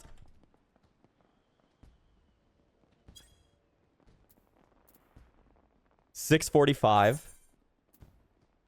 $645. Okay, they are. They're a trial weapon, but it's also a Tombstone weapon. I am truly baffled by this decision, by them to get rid of this thing that also served the very important purpose of keeping people engaged with the game a lot between patches. It's the thing that, like, it gave you something to do between patches. For example, I think it was at the end of Stormblood where there was a big content drought, like a giant one. And I'm pretty sure it was end of Stormblood. And somebody had asked Yoshi P, what do we do? Waiting. It's such a long drought. What do we do? Waiting for the next expansion. And he said, oh, just get every relic weapon. And I don't remember Stormblood having a drought. But maybe I'm crazy. I remember doing Eureka and BA leading up all the way to Shadowbringers. I feel like I was very active. Probably the most active I ever was during that time period. That's kind of weird if that was actually a drought. I have to think that was Shadowbringers. And the only reason Shadowbringers didn't feel like a drought was because I was streaming. And I felt like there was like tons of other stuff going on in the community that like community people were making happen to keep people active. So that sounds really weird to me, but maybe I'm wrong. Yeah, because spamming Alexander to power up the relic was so much fun. Did you ever hear me say that you should go and do that, and that's the content they should provide for a relic? I don't think I've ever said that. I don't think anyone has ever said that. But I will attest to you, that is more fun than randomly getting tombstones, because I'm going out and endeavoring something with other people to get the items required. I feel like I'm joining up with other people to work on a task, or I'm joining up with other people to do something. I'd rather have a focus where I'm doing something with other people than sitting there and just randomly getting tombstones or spamming the shit out of hunts. Because I don't feel like there's community in hunts, personally. Maybe if you're like a hardcore hunts like enjoyer and you're like talking to people like actively within the hunts community and managing the hunts community, I feel like that's happening. But just joining up on a hunt train, I don't feel like that's community. Shadowbringer Drought was also when a ton of WoW players came out. Also, Rich and Asmund played. Yeah, that is true. Rich and Asmund did play. And then there was a bunch of other people that just came over that were just non-Final Fantasy players. Obviously, yeah, that Rich stuff. But I felt like during that time there was like a lot of community events though, and one of my big examples is LunarCon. I felt like that was like a community made thing that people were like setting up and making community events for, or there was just like a lot more engagement from other people wanting to interact with each other and stuff within the community. I just felt like the game was like very in like a healthy place where people were talking with each other and like communicating with each other a lot more. And there was community just like because there was so many people there. And people didn't feel burnout because they were coming up on an exciting thing, that a conclusion to the story. Basically, they had motivation to want to stay there. They've sat there and they had 8 years of ARR to Endwalker, with Shadowbringers arguably being every single post-patch content with the best MSQ ever created by them. I personally think Shadowbringers is, from start to finish, the absolute best MSQ. Like, every single part of it. And it leads into Endwalker in the best way it can. And it gets you motivated just from MSQ to stick around and want to continue playing. I don't think the current MSQ does that, first of all, in any way, shape, or form. And there's nothing drawing you deep within your emotional, like, soul, like, to drive you to want to sit there for Dawn Trail in the same way. The only thing that is sitting there drawing you is because you're a Final Fantasy fan, and you're a Final Fantasy 14 fan, and you've experienced this for a long time, and you're like, okay, I'm going to play Dawn Trail, of course. But it's not like the same pull. Like, you want to have a social experience, but you're hoping it's going to get better, or you're like, maybe if you're the unsatisfied part, this means nothing. But like, I don't have that emotional heartstring being pulled on when I see Dawn Trail. You have that emotional heartstring being pulled on in Shadowbringers to Endwalker. That's different. And I'm not saying that you can repeat that every single expansion. That's why I say when Stormblood was the worst MSQ for an expansion, it is counterbalanced with the best post MSQ content that has ever been put in the game to keep people actively busy and keep people engaged. They pulled off terrible MSQ content, in my opinion. Comparatively, sorry, let me say comparatively to their other content. Obviously, ARR exists, and people will argue with me which one's worse. But after Heaven's Ward having really, really good MSQ, and then you have Stormblood substantially worse. I feel like Heaven's Ward had a lot going for it too, but the post MSQ content for Stormblood, like, carried the shit out of that expansion for me. I largely feel that Shadowbringers was so strong that it overwhelmed the fact that you had COVID going on. Obviously, real life is going to come first, but like, as far as like the drought in the game because of COVID, I feel like created such a positive vibe and distraction for people when it came to the game, because you had the MSQ, you had community content with Boja, you had tons of stuff just actively going in the game, the Ishgard restoration, and so many things that were a good distraction for people. And then you had the emotional heartstrings being pulled on because of Endwalker coming up, and that sustained people. I just don't feel either thing, content-wise or MSQ-wise, pulling me towards Dawn Trail in any way, shape, or form. And I think that's where I see the burnout for other people happening, and I can see how I could be getting burnout. Maybe I'm not like noticing as much. I'm still playing in the game and trying to find stuff to do. Obviously, I come on stream every single day, or every single time I stream it, there's something I'm finding to do, right? And I'm finding something to talk about. But as far as the game service itself, like, pulling me, it's very light comparatively. Sorrow of Welt was there to have tugging heartstrings too. That's true. Dawn, didn't you...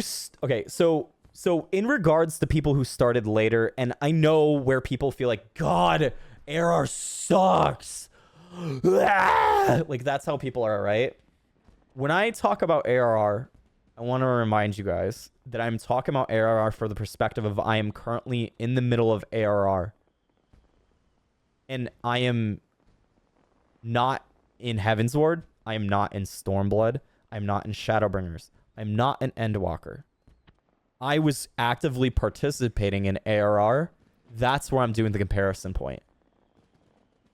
I don't think it's fair to judge the expansion or, experience of ARR solely on the MSQ because you had to slog through that.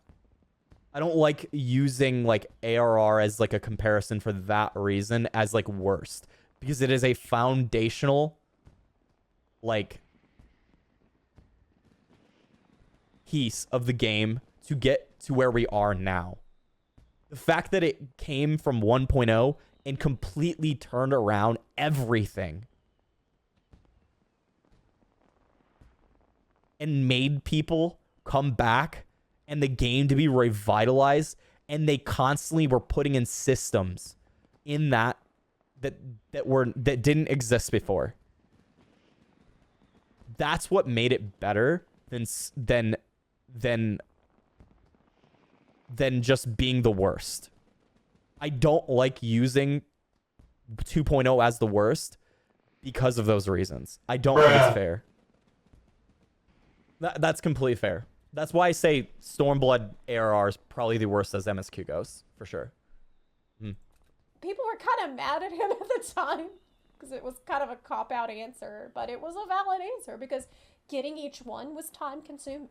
That's really what the purpose that it served in the past was to keep you busy waiting for the content. But without that, it's almost like they deliberately are now choosing to not have you play the game between the patches. This is the first expansion in all my years of playing FFXIV that I don't even know what my relic looks like. She doesn't hit on 16 yet, and I'm hoping she hits on this at some point, because I do feel like this is the cause. I don't think there's any other cause than 16. They have diverted resources, and that's it. I hope that she hits on this. I just haven't heard it from her. And maybe she doesn't want to hit that, but I feel like that is the most valid reason. It is from the same business unit division. It is a lot of people from 14 on 16. And maybe it's because they're training a bunch of new people at the same time. And those are the people who are going to do Drawn Trail. I have no idea. Or maybe it's people coming back. But the fact that they have 16 DLC, on top of the fact they just got done with the game, or thought they got done with the game. Now they have to do the DLC. I feel like that's the primary cause of a lot of our issues right now. I can't see it any other way. The guy who worked on UCOB apparently did the Bahamut fight in Final Fantasy 16 is a great example. I don't know if he ended up working on anything in 14 while he was doing that at the same time, but who fucking knows? You don't think it's 16? I just think it's diverted resources. That's my view. I don't know. And my friends who normally send me screenshots of, look, I just got the new relic for my job, and oh, I just got another relic. It's usually a thing we are excited to share because it's a big deal. It's like a big milestone every time that you get your relic and you upgrade it because it's hard to do. Yo, I used to take screenshots every time I got a relic. I don't do that anymore. Nobody's even going after it now because it's not cool, because it's easy to get. It has no value because it's just anyone can get it. So what does it mean? What does it say? Maybe this is why. Is the old relics felt like a milestone almost, or like I got past something and it's like, holy shit, I finished it. And it's like that kind of like, it's kind of like that like presentation of it is not there anymore. And at least for me, I feel like there's no milestone. It's just like, okay, I just got enough points. Here's item. I wish I had fucking hands. I'm like holding my hands out. The old relics feel like a chore. I think the old relics probably feel more like a chore to you because you are going back and doing them when people are not actively doing them. And I do not like when people use things out of reference of their expansion if it is not actively done by a community at the time. If you have a few people here and there doing it, that's fine. But it's not a good comparison point. if you're actively doing it when it's active within the community, that's the important part. Because this stuff is given to you to keep you to get through to the next patch. If you use the reference of just, oh, I'm an Endwalker and I'm going back to the AR relics, of course no one's doing it. Of course no one's doing it with you. You have no camaraderie. You don't have this shared experience with people. It's not going to feel as good. It's going to feel bad. And that's why it feels like a chore.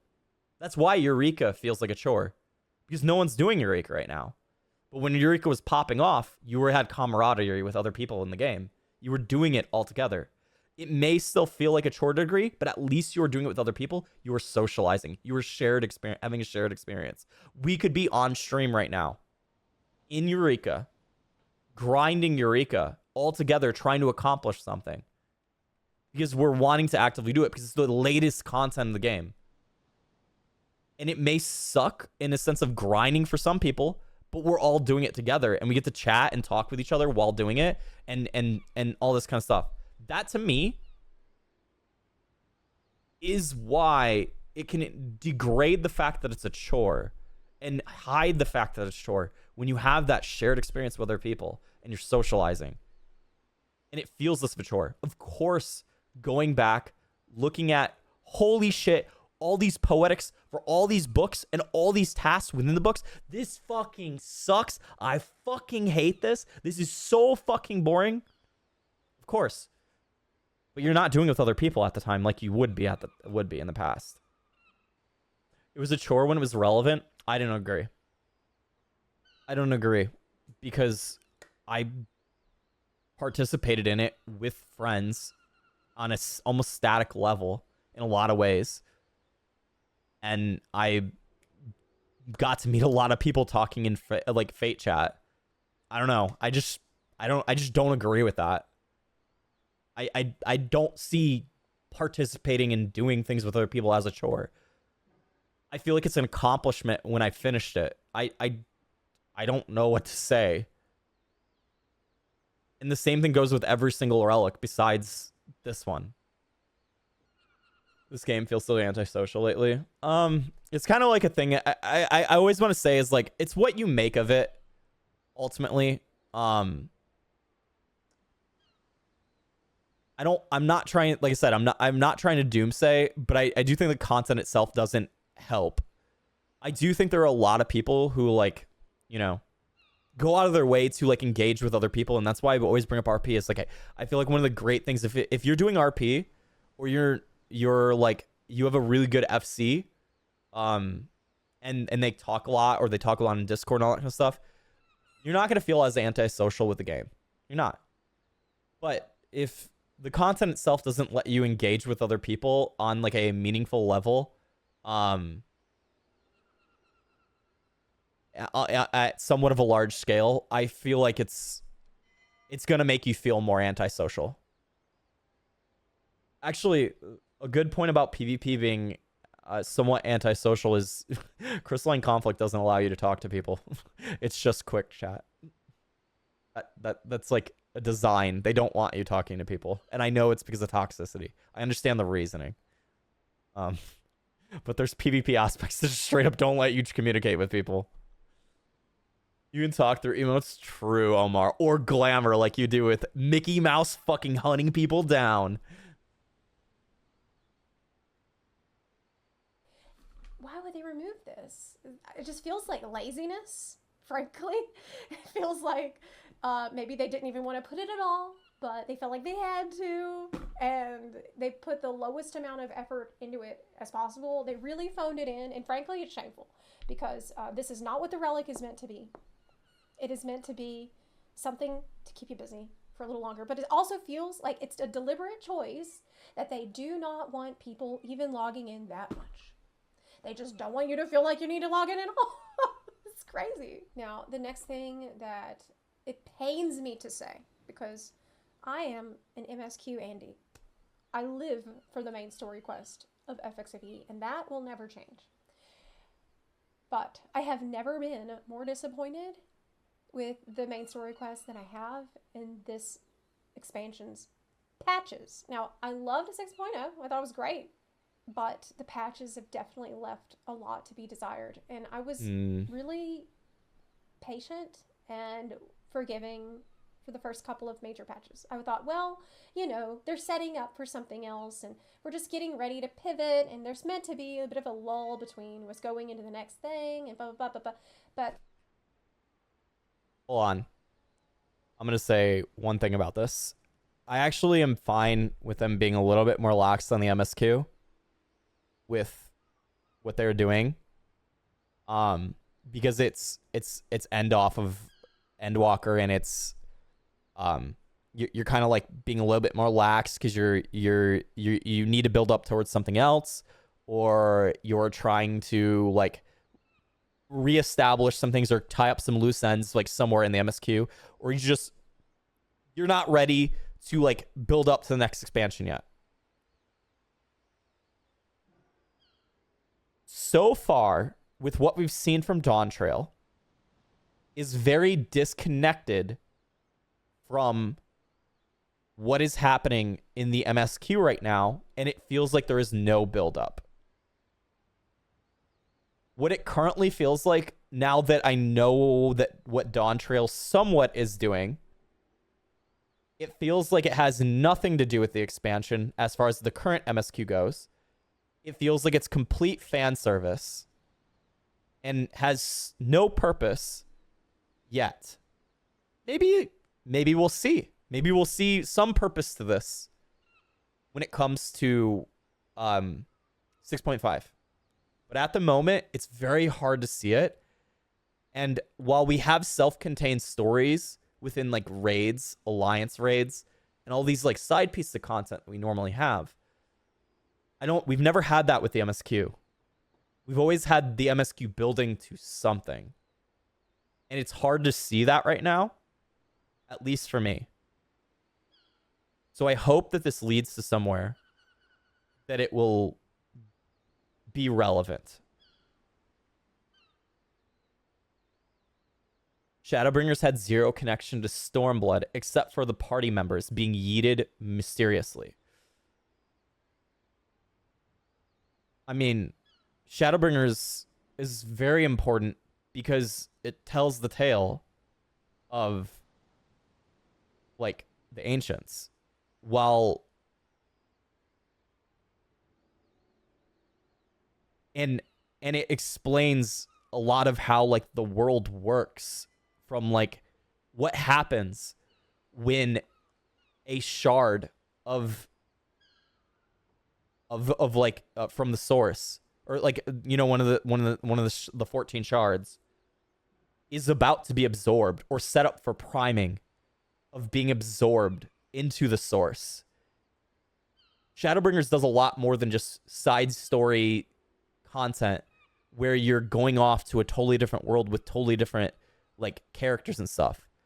It world builds what the shards mean to the source and the ancients and how that works. It's not just a side journey. It is completely irrelevant.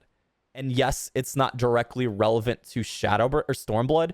It's to the overarching story of what leads into Endwalker and makes everything from ARR through Heavensward to Stormblood and Shadowbringers to Endwalker all relevant. So I don't really agree with that. It's more of just the Void is like wrapping up loose ends. With at least the Void in this current storyline. You're in Shadowbringers, I'm leaving. I'm not talking about that much, Dawn. God damn it. But okay, that's fine, understandable. Zeramis is gonna become the Carpus of our ship. Shit. Okay, that makes sense. We did it. Looking back, I feel like I was just kind of making excuses. And I don't want to say that all of the story and every moment in the whole story was terrible. No, because there were good moments. There was a lot of really nice moments. Like the slice of life moments I thought were some of the better parts. Especially Estinian doing the push-ups. Really nice. Yes, this is very fan service. I feel like it is shameful and obvious that they, instead of making the trial series side series like we have had with Sorrow of Weirlit or Four Lords in the past, they instead chose to make it the main story quest. They made the trial series. Holy shit. I didn't even think of this.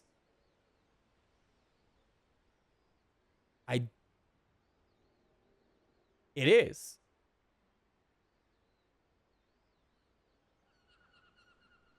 The MSQ is literally this trials. And I know it's built in, like, story-wise in other places. I didn't even notice this.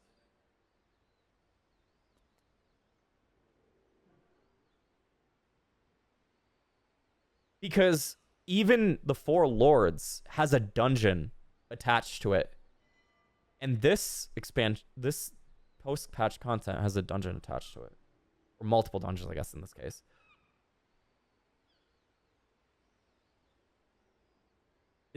I'm not spoiling Shadowbringers.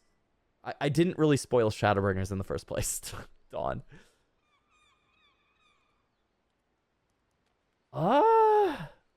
Yeah. I think of it as a bookend. ARR had primals in the MSQ for trials. Now Endwalker is as well. Yeah, I'm like I said, I'm trying to be a little bit more charitable when it comes to the MSQ.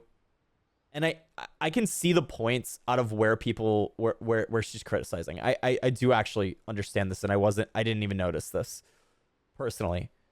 Because I'm actually fine with like the dungeons, meaning like, you know how Four Lords had like 2 dungeons attached and they weren't part of the MSQ, and then you had, you know, there was 2 trials within the MSQ, or like one trial. One trial for the MSQ with Stormblood, and then there was, how many were in Shadowbringers? Okay, there was one in Shadowbringers 2 with the SOS for the Warrior Light. That was much more sparse, but we still had the side stories. Yeah. There's just a lot less content. Even in that sense. Damn. I didn't even think that. I just didn't even think about this. This is actually kind of like eye-opening to me a little bit. But I am still, like I said, on the side of like, I'm okay with accepting the MSQ being a little bit more lackadaisical after Endwalker. It's more of on a lull. But I can see the problems from other people. I think this is one of the places that I'm just a little bit more like lax on than others. And not such a big deal to me. I would much rather the side content just be more impressive than anything. Series. The main story quest. We don't have a trial series. We do not have a side series of story of the trial bosses, because they have just put it right into the main story quest. So that's less content. Not only is it less story content overall for us, but it's way less interesting. Because as soon as we were aware that there were these archfiends at the very beginning of the expansion, we knew exactly what was going to happen. Some people are saying, oh, well, it's just because 6.0 big arc ended, and then we got a new arc starting in Dawn Trail, so this is just in between, so you can't expect anything good. That's honestly bullshit. I get she's saying it's bullshit, but like, I'm willing to give them this as a trade-off if they were still doing all the other content they were doing.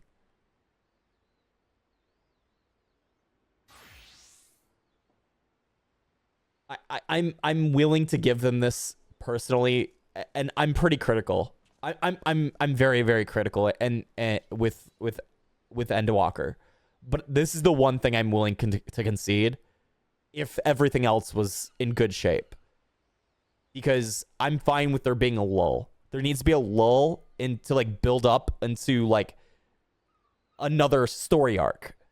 It's okay to have things like mellow out a little bit here and there, but is it consistent? Does it stay that way? Is it always going to be mellow at this point? Are they ever going to do a big story arc again like they did with ARR to Endwalker? I don't know.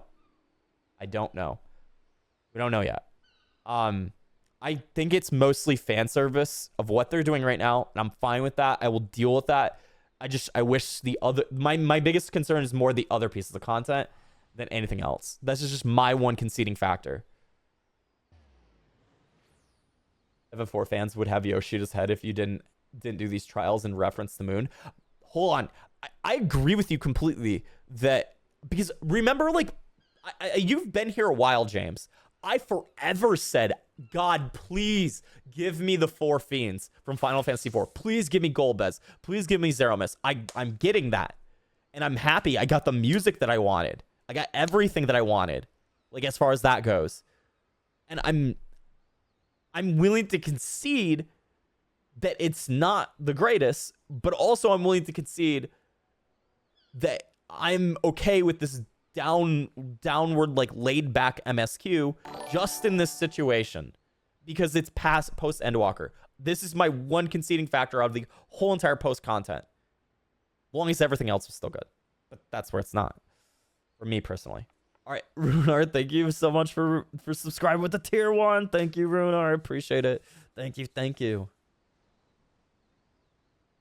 Yeah, I think she's making a little bit too much of a molehill out of this, or sorry, like, making a giant, like, mountain out of a molehill for this one particular thing. This is the smallest thing for me that would keep people engaged. I'm much more on the side with her when it comes to the Boja Eureka stuff and the relic stuff. I'm completely on her side. It is literally listening to myself when she says that stuff.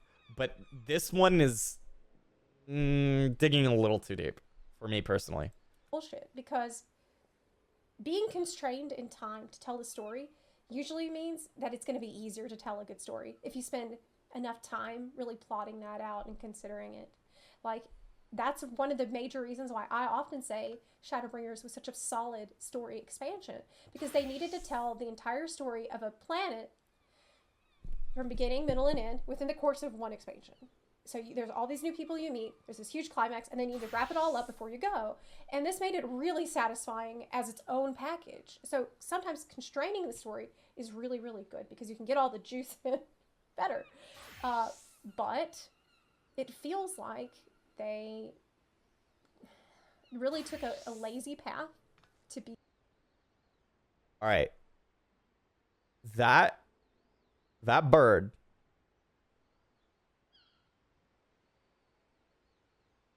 he is built up since Heavensward, even though he is not on screen. You learn the tale of Ardbert from the beginning of Heavensward, and then into Shadowbringers, and throughout Shadowbringers. And you learn of the tragedy of Ardbert and his party. That bird is enhanced because of all of that. So even though as he is on stream for a very, very, on game for a very, very short period of time when it comes to MSQ and post MSQ content, it is not fair to use that bird as a comparison to me, because of he is less impactful solo. He's more impactful because of Ardbert's story. That's not reasonable. Shadowbringers, I don't like when people isolate it, because to me, Shadowbringers is part of the tale of Aetheris as a whole, not just the source. While we may have only saw the source as our viewpoint for the longest time, you start to see the trickling of these other shards all the way back to Heavensward and parts of Stormblood. That bird is impacted by the grand tale from all the way from Heavensward into Stormblood. And things that happen within Stormblood. I just don't think that's reasonable to make that comparison, because isolating that feels disingenuous to me. quite frank. And they decided, oh, well, won't it be so convenient for us to just do callbacks to huge story moments in FF4, try to recreate those. And a lot of times it felt forced, and it felt like we're just artificially trying to recreate this moment from FF4, and I found that to be very frustrating. And we can, instead of having a side story series like Sorrow of Wirlit, which I know that's a tough act to follow, we'll just make that the main story quest instead. That has sucked. The story has gotten so predictable that in the previous live letter, they even told us who the next boss was going to be, because they know that we know. They know we know because it's literally said in the MSQ. What? I don't understand. I think the only thing that's like was a mystery to us is a lot of people were like, oh, zero miss. I feel like all the way back to like 6.1 when zero's like first introduced, or is it 6.2? I don't remember. 6.1 or 6.2 when we first like meet Zero, so many people are like, oh, FF4, zero miss. You know what I mean? I feel like we've kind of known that was coming, or most likely coming, and there wasn't really hidden. I feel like it's okay for them to. I feel like that's okay for them to share that. I don't feel like this is like a. I don't get it.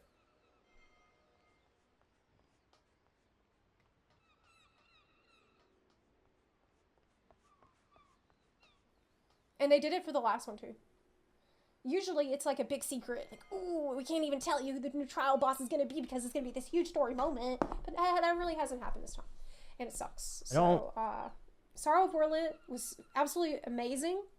I cried at the end. That's the Shadowbringers trial story series, and honestly, it feels like they took a really easy way out with the main story quests for these patches. The better parts were slice of life stuff. Zero being a character who I like, and is generally pretty well received. And the moments getting to know and sort of chill out with the Scions has been some of the brighter points. So that gives me hope for Dawn Trail, because I think it's going to be more like that stuff. But God, it has felt stretched out, and it's felt like a filler, and that has not been fun. That has not really been very engaging for me. Now, next. Am I crazy, like, in the sense of not caring that there's filler? Because I watch so much anime that has filler that one segment of filler isn't that big of a deal. This is my one point in contention of, like, while I'll say Endwalker's lackadaisical, I don't care. Or Endwalker's, like, MSQ, like, post-MSQ is lackadaisical. I want to emphasize the post-MSQ has been lackadaisical, and it's fan servicey. I don't care if there's filler, pending the filler ends. If Dawn Trail is filler, that's where the problem is. This is one single piece of content where I'm not caring. I feel like this is This is maybe a thing for her, because I think she's probably more like tuned with like the MSQ than and care a lot about it MSQ more than I probably do. When it comes to like post Endwalker, like leading up to Endwalker was really important to me, outside of probably from ARR to Stormblood. But what really got me hooked was Shadowbringers, like, and like strongly, and where it got me to watch it more seriously. But I don't care if there's like in an anime there's a single filler arc where it's relaxed, or it's like not as much going on, or not as impactful. Long as it's not fucking Bleach Bound arc a billion fucking times, and we get like 3 fucking Bleach Bound arcs, I think we're okay. I think we're okay. But the key thing is the filler has to end. So hopefully Dawn Trail leads into something, or starts showing signs of something. I think that's like I think that's like the hardest thing to like really like perform for them, because they're going to be in a situation where whatever comes in Dawn Trail is going to be a situation where it's compared against the whole entire ARR to Endwalker storyline. It's going to be very hard to like live up to the expectations that were previously there. And if Ishikawa isn't working on Dawn Trail, and I don't know if she is, I think that's going to like scare a lot of people in a lot of ways. So we'll see. They have to like not have Dawn Trail be filler, even though they say it's like the Warrior Lights on a summer vacation. They need to like have it mean something. They need to have it like actually like build towards something. If you just get the new world and it's just fucking throwaway and it means nothing, I think we're going to be in a bad situation when it comes to MSQ enjoyers. But it's going to be really hard to like make people that enjoy the MSQ be like really impressed by the MSQ, I think, with one expansion. I think it's going to take 2, maybe 3. And that's tough. That's a tough sell because you're comparing it to the whole entire Zodiac Highland arc. And that lasted 5 expansions, basically. That's a tough thing to sell for me. And I don't know how they're gonna like impress people, but let's see what happens. The next thing. I know, this is rough, man. The next thing. Island Sanctuary. Oh boy, here we go. I literally do not know a single person that is excited and happy with how Island Sanctuary turned out. In fact, even when it first came out, I remember everybody was kind of shocked that like, oh, because we thought, oh, we're going to go there and it's going to be this relaxing island getaway vacation. And we get there. And it's my fucking retirement home, my miqo'te retirement home. Spreadsheet thing where you need to assign work schedules to all the little robots, and it's just like, what? It is retainers, but enhanced. Island Sanctuary is a giant retainer, but it's more detailed. That's all it is. Or airships. It's not as valuable. Was, wait, we're here to work? This isn't what I expected at all. You're there by yourself. There's really no reason to go to someone else's. All right, I'm sorry to interrupt her. I used to, before the bot exists, looked at this and just guessed every single day. Before people figured the shit out, I was guessing, going through this every single day, nonstop, reading through this, like, oh God, where do I put this? Where do I put this? What do I do here? What do I do here? What do I do here? I was like trying to do it all in my head and figure this all out. And then I was like, holy shit, the bot is such a godsend once it finally came out. This was exhausting. This is not casual. This is fucking psychopathic. I did not sign up to be a stockbroker. Holy shit, Square Enix. Island, almost a Garrison. Yeah, it's the Garrison of FFXIV. Only, honestly, less fun than the Garrison was. It's less interesting than the Garrison. You level up for several hours, and then when you're done, you can fill out the spreadsheet for your workshop. And you can have that done in 15 minutes once a week. And then you really, if you're really into it, that's as much time as it's really going to take. But you don't, there's really no reason to do it once you have the mounts and like outfits and stuff that you wanted. It doesn't affect the game at all.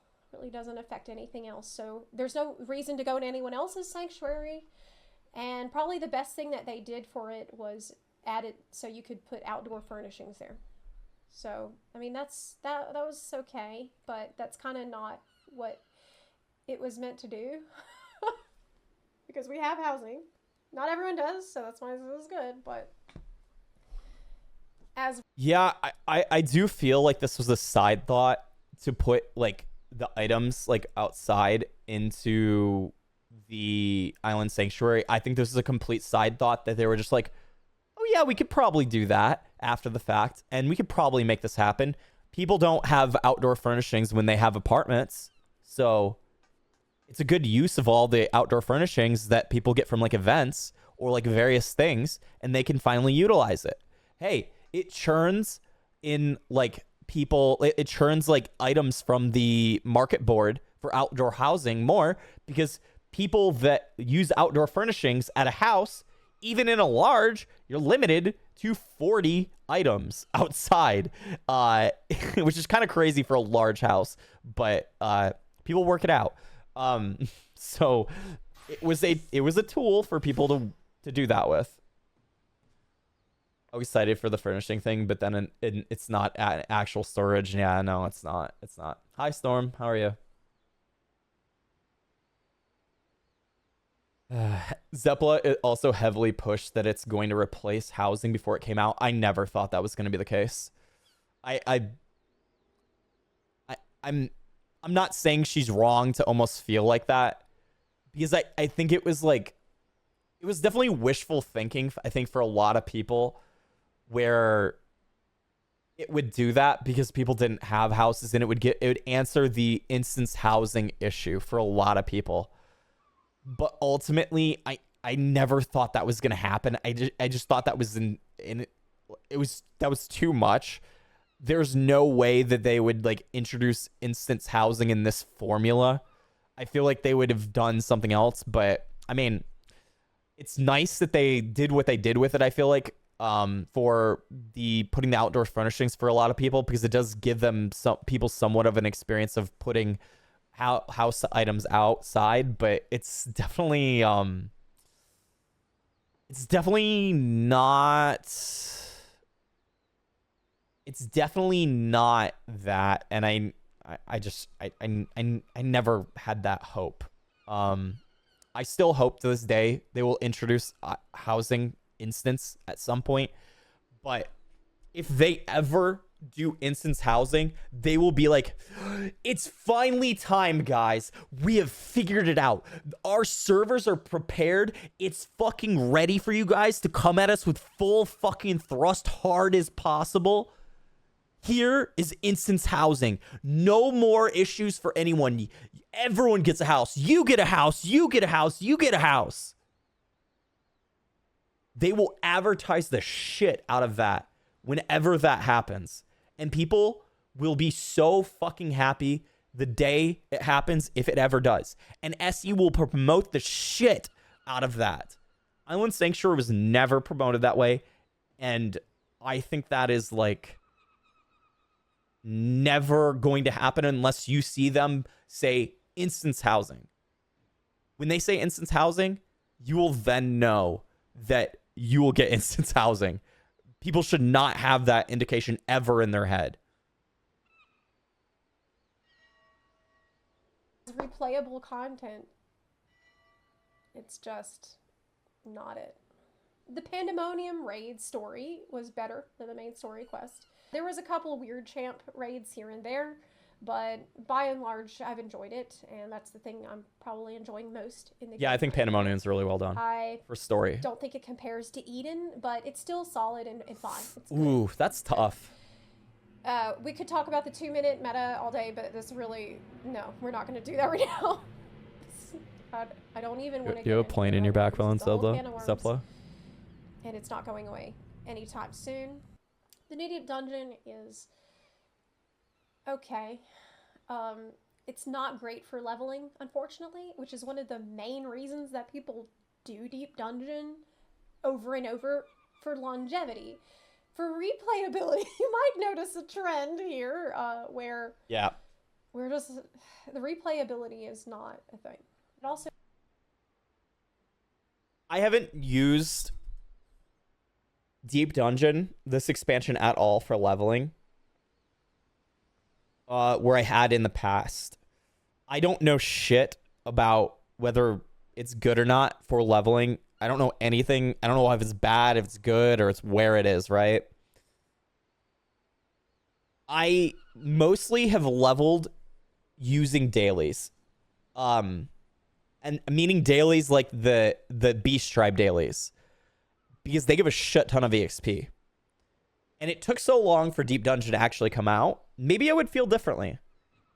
But I will say, when I was in this Deep Dungeon in particular, I felt like it was a lot harder and more difficult than the other ones, at least from levels 1 through 30, which is primarily where people will level. Anything past that is kind of like you're doing it with like an experienced party. You're going, or you're not, you're soloing it. And you're not really going to focus on your leveling. It's not that you can't, but your focus primarily there isn't to level at that point. And I felt like 1 through 30 was substantially more difficult than Palace of the Dead and Heaven on High. And I do think that attributes to why it wasn't as good leveling wise.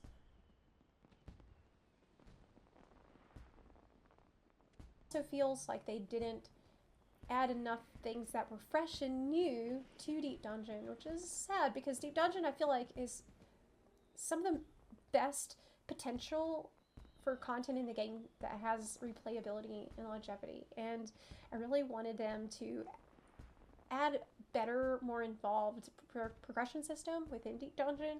Like, I don't even know what make it more of a roguelite. I wish they would just be a little bit more creative with it, because right now I just don't know anyone that's interested in it. Leveling up at it, your ether pool armor is really a pain in the ass, and it feels like it's not worth it because it doesn't really affect anything. The rewards aren't really there to incentivize people to do it too. But in terms of content that has come out in this expansion, I'd say Deep Dungeon is alright. Like, it's not that bad. It's one of the better ones. This is the most. I do think it's more the better regardless. Variant and Criterion, because the content is good. Everybody agrees the content is good. The fights are well designed. It's innovative. It's fresh. It's like, oh, you got to think about how you're going to pull the mobs around, and that has been a breath of fresh air. That they have tried to do something new and different. But it's like they take half measures with innovation. They're afraid to risk too much, change up the formula too much. It seems like they were terrified to add anything into Criterion that, like, any kind of new item that you could get through it, anything that might screw up the strict itemization schedule that they have. Or... All right, I have something on this itemization stuff and the Criterion stuff and variant. So variant itself to me is very throwaway. It does give access to people to be able to do a story piece of content that has like a side story, and then you can choose like your different pathways, and people can feel like, oh, I'm doing a little bit of exploratory thing. I guess it's very like casual friendly in the sense of like difficulty. But it's still very one-off where like it doesn't have a lot of depth where you're not going to come back to it multiple times. And once it's done, it's done. It's very, very like throwaway. Like I said, Criterion, for me, I enjoyed doing it until I got a little burnout after FanFest, but I think that's more of like a personal thing. Maybe if I just sat there and grinded through it, it wouldn't be like burnout. The rewards are so fucking lackluster in Criterion though. And like she said, it's probably due to the itemization. You are doing content that is the same, I'd argue, requires savage level gear to do the... you could probably do it in crafted. It'd be really, really tight. But like you're doing it where you're probably going to have like savage level gear or doing Criterion. Why the fuck does Criterion not reward you with something equivalent to savage level content gear? It doesn't make sense to me. Like, why is it just a mount in Materia or like a framer's kit? What? Why am I not getting twines, oils, whatever upgrade pieces? Like their itemization schedule is fucked up because we are playing a game where we have multiple jobs on one character, we receive 450 tomes a week. You barely have enough to get one single item for your job. And sometimes you have to wait 2 weeks to get a single item for your job. I can't fill out all of my jobs until, like, it's uncapped or it's, like, super far down the road. I don't understand why we even have a cap in the first place outside of them trying to preserve some level of difficulty for the World First Raiders, because I don't see the point in this. I'm fine with, like, if they had it, like, for 4 weeks total where they had a cap. But I can't play other jobs in a game where, like, I'm allowed to play every single job technically. I have to use only crafted gear. That fucking sucks. I hate having to only rely on crafted gear if I want to switch jobs. That's so disappointing. I would much rather, like, have this shit uncapped after a much shorter period of time and then not worry about this itemization bullshit, because then I can just go through and I can itemize all my, or get stuff for all my jobs, so I'm much more free to, like, jump around on other jobs and not feel like I'm like holding people back when I'm on these other jobs. It doesn't give me the ability to go and learn other jobs as easily without sacrificing, like, my mains job, like, stuff. I feel like they're way too worried about enabling grinding in any way, shape, or form with this. And they feel like people will just go fuck off after they have all their stuff. I feel like this is like their worry of retention actually, I feel like, causes a lot of, like, discontent in some ways.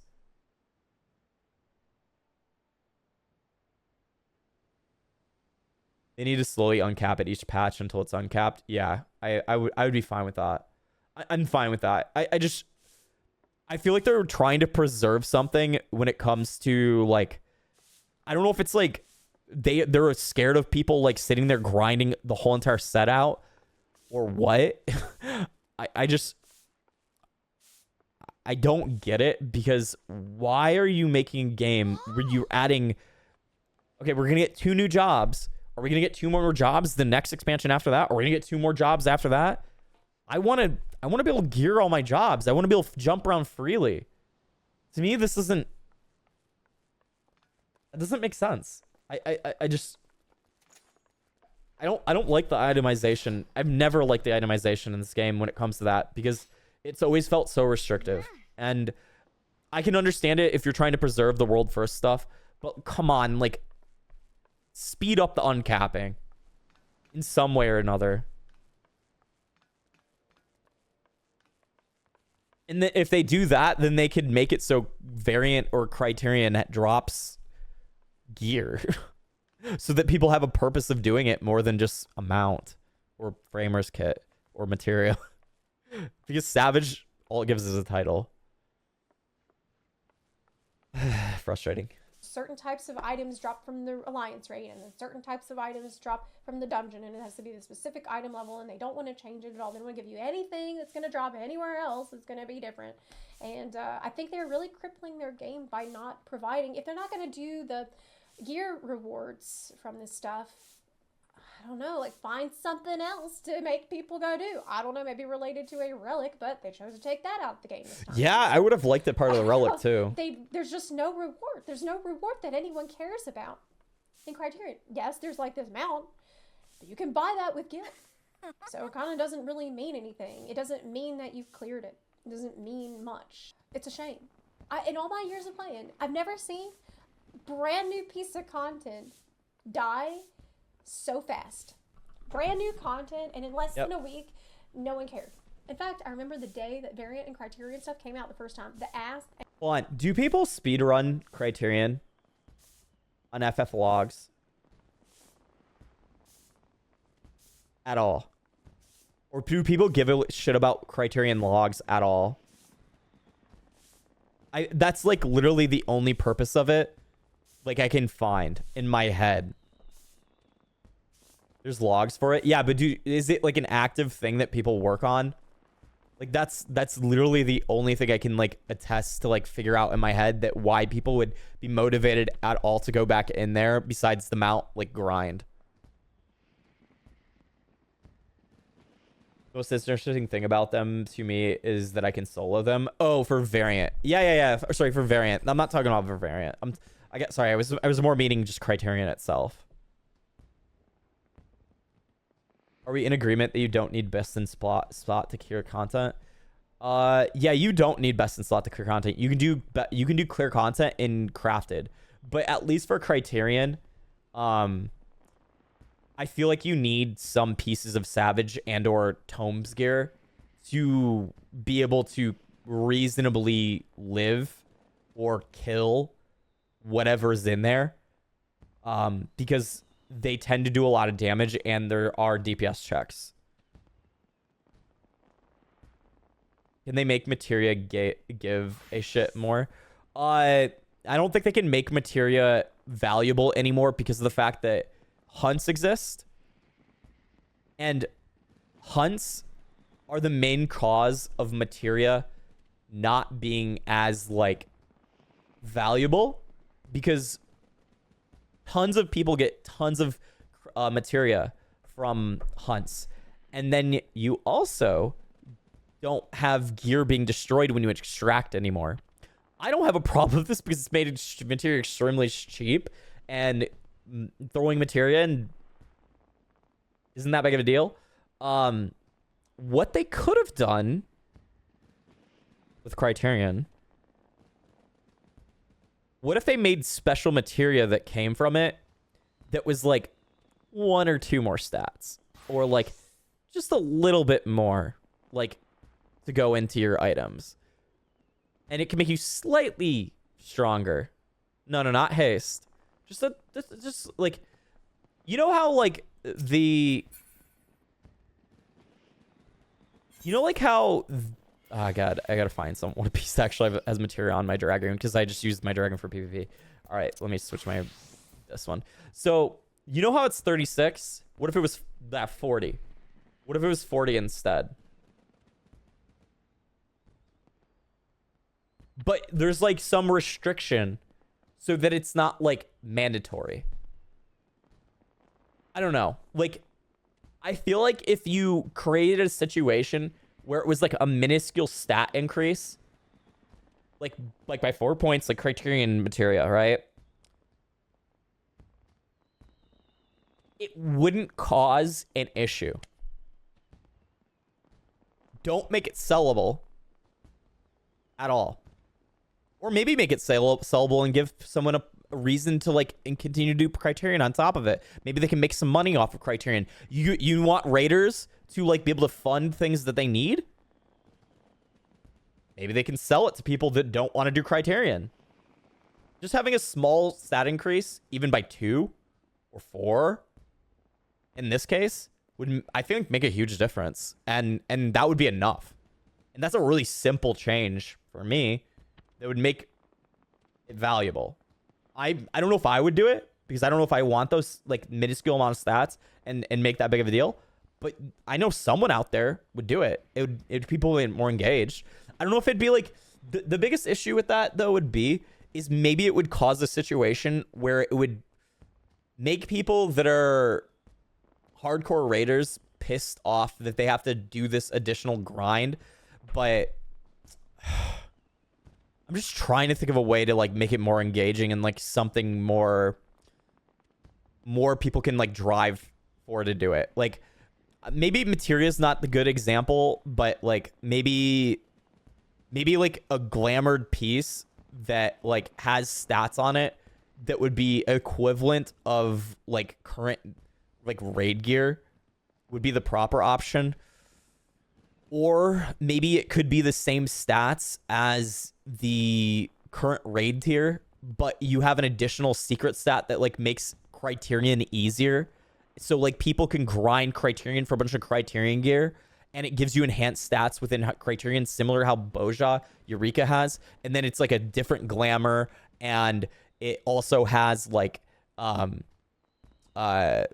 it also has like stats that are equivalent of doing raid tier, so that you have another avenue for getting raid gear, essentially. But just the Criterion specific stats obviously don't translate over to, you know, the raid, because that'd make him unbalanced. But those would potentially be my solutions to reward. I mean, Relic would also be one. And Ass Savage.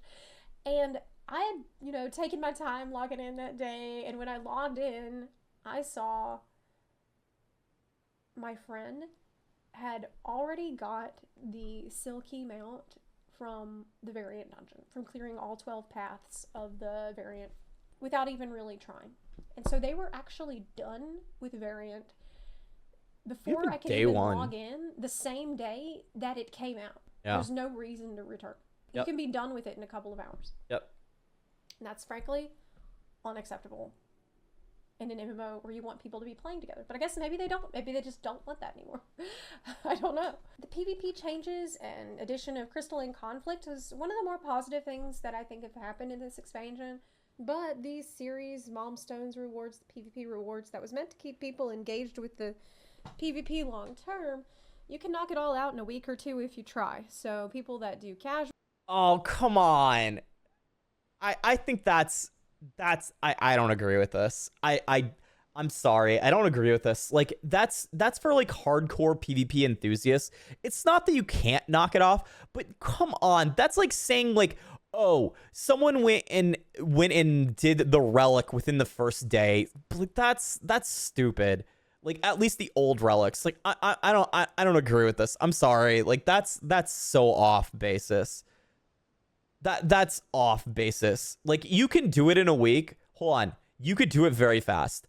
I'm not saying like I'm not saying that like you can't do it fast, but I think that is insanely off basis and ridiculous to point out. I think they've actually done a good job with the PvP like series thing. I'm completely all for what they did. I think it has motivated me to do PvP, even though like sometimes I don't want to do PvP, but it gives me something as a reward for like, if I want to grind PvP, here it is. And I think this is a good thing rather than a negative thing. This is off basis. I'm sorry, I completely disagree with her.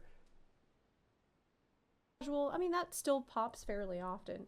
But if you've done casual, it can get kind of boring. Ranked is really where the fun is, in my opinion. And ranked players, they do this in the first couple weeks. No. Holy shit, no. I've been to Crystal multiple times. I've been to Diamond. I've been to multiple high-ranking levels. There are so many people who are just the most toxic assholes and win traders at that level. And it is the least enjoyable experience at the high levels for me. I disagree with this. I would rather be doing casual matches at this point and going back to front lines. Absolutely disagree. Sorry. Fuck no. I'm actually angry over that. Like, just because of my own personal experiences, that frustrates me. I don't agree with her on this. That's frustrating. Dear Olivia. Yeah. That's... Oh my god. I'm sorry. Like, that frustrates me on such a level that, like, I feel like that's coming from someone who does... Maybe she's done it. I don't know. I don't know her experience. But my experience is a lot different. I see the win trading shit happens. I see so many people just like angrily throwing the match because they don't like someone in the match, and you'll see them like emote the shit out of someone in the match, and there's just like so much hostility that I feel at these higher level ranked games that I do not feel at the low level ranked games or like casual matches, and definitely not in front lines, because it makes, for me, PvP a lot less enjoyable. Weeks and they are gone. There's no further incentive to do it anymore after that. And so yeah, anytime I complain about it, people just say, oh, well, if you're playing FXIV for the PvP, you're playing the wrong game. And I'm really tired I don't of agree this with that. defeatist That's fine. attitude, You frankly. should only play There's also PvP if you people want. who do not want the game to ask you to do more. Let me tell you something. You don't need the game to not have stuff in it for you to walk away when you're tired. You can just walk away when you're tired. Unfortunately, the FF14 community has developed a little bit of a reputation for not being able to take criticism at all. And this is really damaging to the game as well. We need to be she's able right to on this. discuss when things don't feel right. They don't feel as good as they used to be. And I almost feel like people want to say that they're burnt out because it's easier for others to accept than for them to say, the content this time wasn't fun enough for me. The content didn't make me want to play. The content wasn't something I was excited to do. It's almost like that in itself is a taboo for some people to say. And it's easier for them to accept, well, maybe it's on me. It's just I'm personally tired of the game. And I think in a lot of cases, maybe that's not true. Because I've never seen this many people claim to be burnt out, and I think it actually has a lot to do with the content more than people are willing to admit. And I'm tired of hearing people say, whenever we bring up these complaints or any kind of criticism about the game and why I want to be able to play it more, but I can't. I'm tired of hearing people say, well, we don't want this to be a game where it's just this huge grind where you need 30 hours a week to stay up to date. No one is saying that. Go play World of Warcraft and come back and tell me that you how you feel about that, because this game is nothing.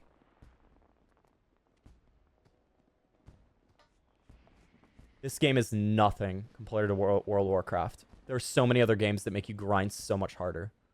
Anyone who complains about that has not played other MMOs. I truly feel that. And I hate using New World because New World's not the greatest MMO. But just, for example, in New World that Nari plays, and because I hear about it from Nari, they have these dungeons that are like the highest level, and they're like called like mutations and shit like that. They have gear associated with them that switches every like 1 or 2 weeks or something like that, or like the statuses of the dungeon switch every 2 weeks, and it's like afflictions in the dungeon and like how the dungeon's like elemental based or like some like type of warding or like damage is an affliction of it.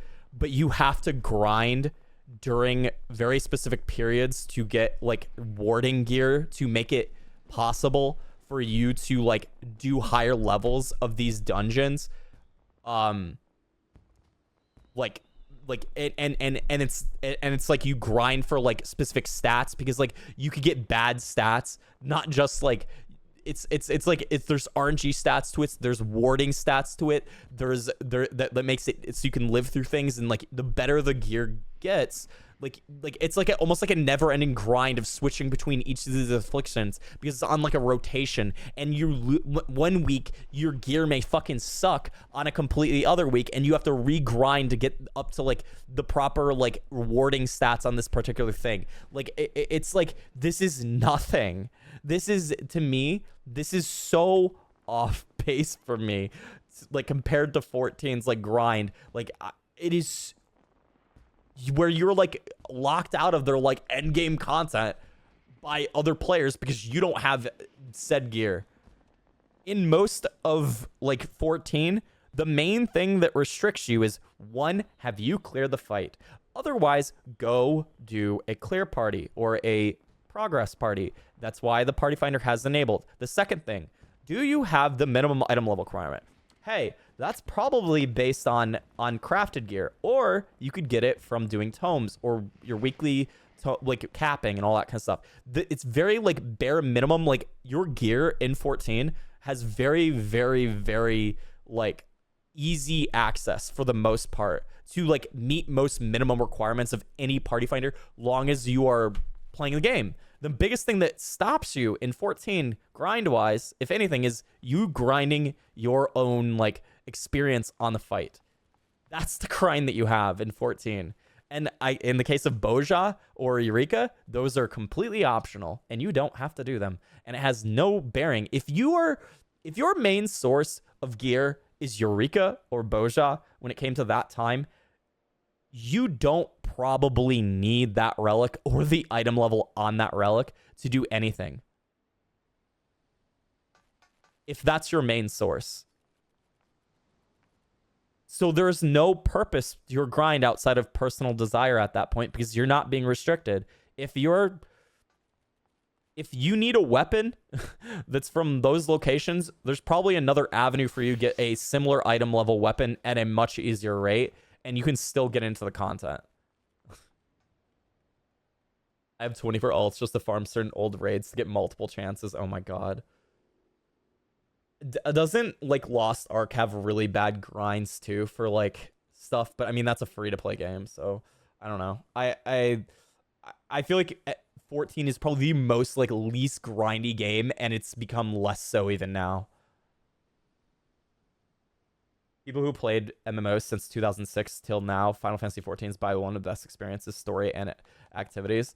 It is I would say until Endwalker. Or at least for a veteran player, for me personally, that has been since the beginning. Yeah, months worth of the same grind. Yeah. I mean, I will say this. My view on grind is probably so fucking distorted compared to a lot of people, because I played Final Fantasy XI. I would daily go into a piece of content called Salvage. In Salvage, the main content had a less than 5% drop rate for some item pieces to get said item that you need from that content to do various like upgrades and stuff. I did this for a year straight with Nari. Me and Nari both spammed Salvage nonstop with each other and other people that were in our like Link Shell, which is a guild in that game. And we did not even get all the things we wanted.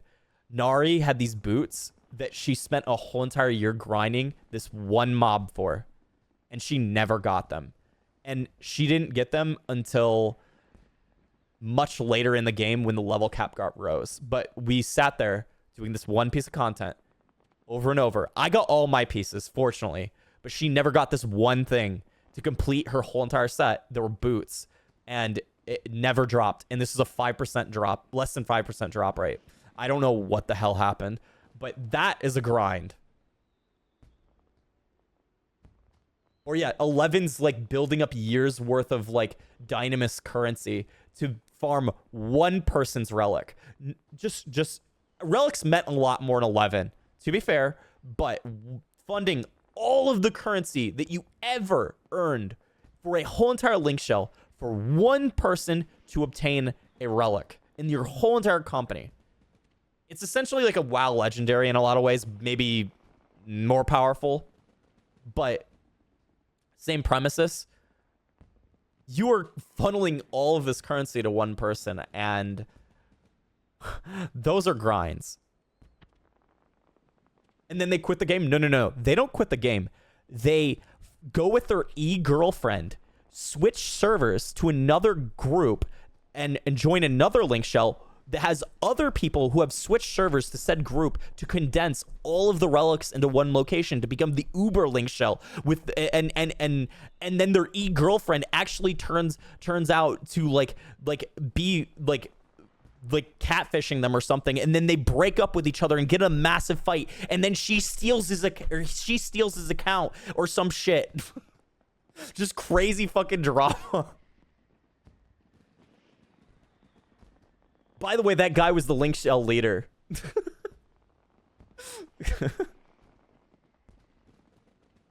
Yeah, the guild bank, bro. I had that shit happen. I had a guy. So I don't feel this way about Rogadins anymore, okay?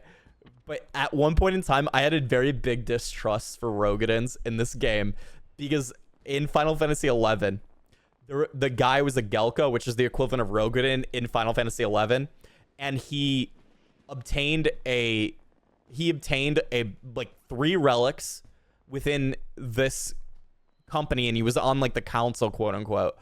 But he also held the guild bank, and he just got in a relationship with this girl, and he completely changed, and then he just vacated the fucking link shell at one point in time with the whole entire guild bank, multiple relics that were funded by the free or the link shell, and we didn't know what the fuck happened to him. Don't remind me, but that gave me a massive distrust of Rogadins in this game initially, and Gelka's at the time that were ever like high up leaders in that game, because he was such a like piece of shit once he met that girl. At least from what I noticed. And it had nothing to do with the Gelka. It just made me distrust in that kind of situation. Stop jumping to this huge, extreme conclusion. I hate that people keep doing this. It's driving me crazy. Like, just because I say that I would like a very the lightest possible pressure to please maybe log in today or this month, that doesn't mean I want to go full balls to the wall, Shadowlands, renown grinds. Oh, he's coming for Kai. No one oh wants god. that. No one's asking for that. So stop saying that. What we are saying is that we want to play together. We want to feel like the game is an exciting place to be, at least sometimes, at least for maybe 1-2 weeks after the major patch came out. Okay? I don't want to see people falling off and saying they're bored like a week after patch. This is not normal. Okay, I've been around playing this game for long enough to know what's normal and what isn't, and this isn't. I'm seeing really unhealthy signs right now, and I think this lack of attention to the game from the devs, that's really what it seems like. It seems like laziness, and this hesitation to criticize the game at all on behalf of the player base is going to kill the game. So I think my perception is there is a loop that has been created where the devs have won the player base over in such a way that the players are white knighting for the game to an extreme level in this downtime, and that'll create a situation where people like devotingly will accept their sludge that has been given to them over the post-patch content in Endwalker. And if you dare to attack their maiden, Final Fantasy XIV, and or the devs in any way, shape, or form, not literally attack, but like criticize. I should say criticize, not attack. I'm sorry. I should not say attack. Criticize these things in any way, shape, or form or another.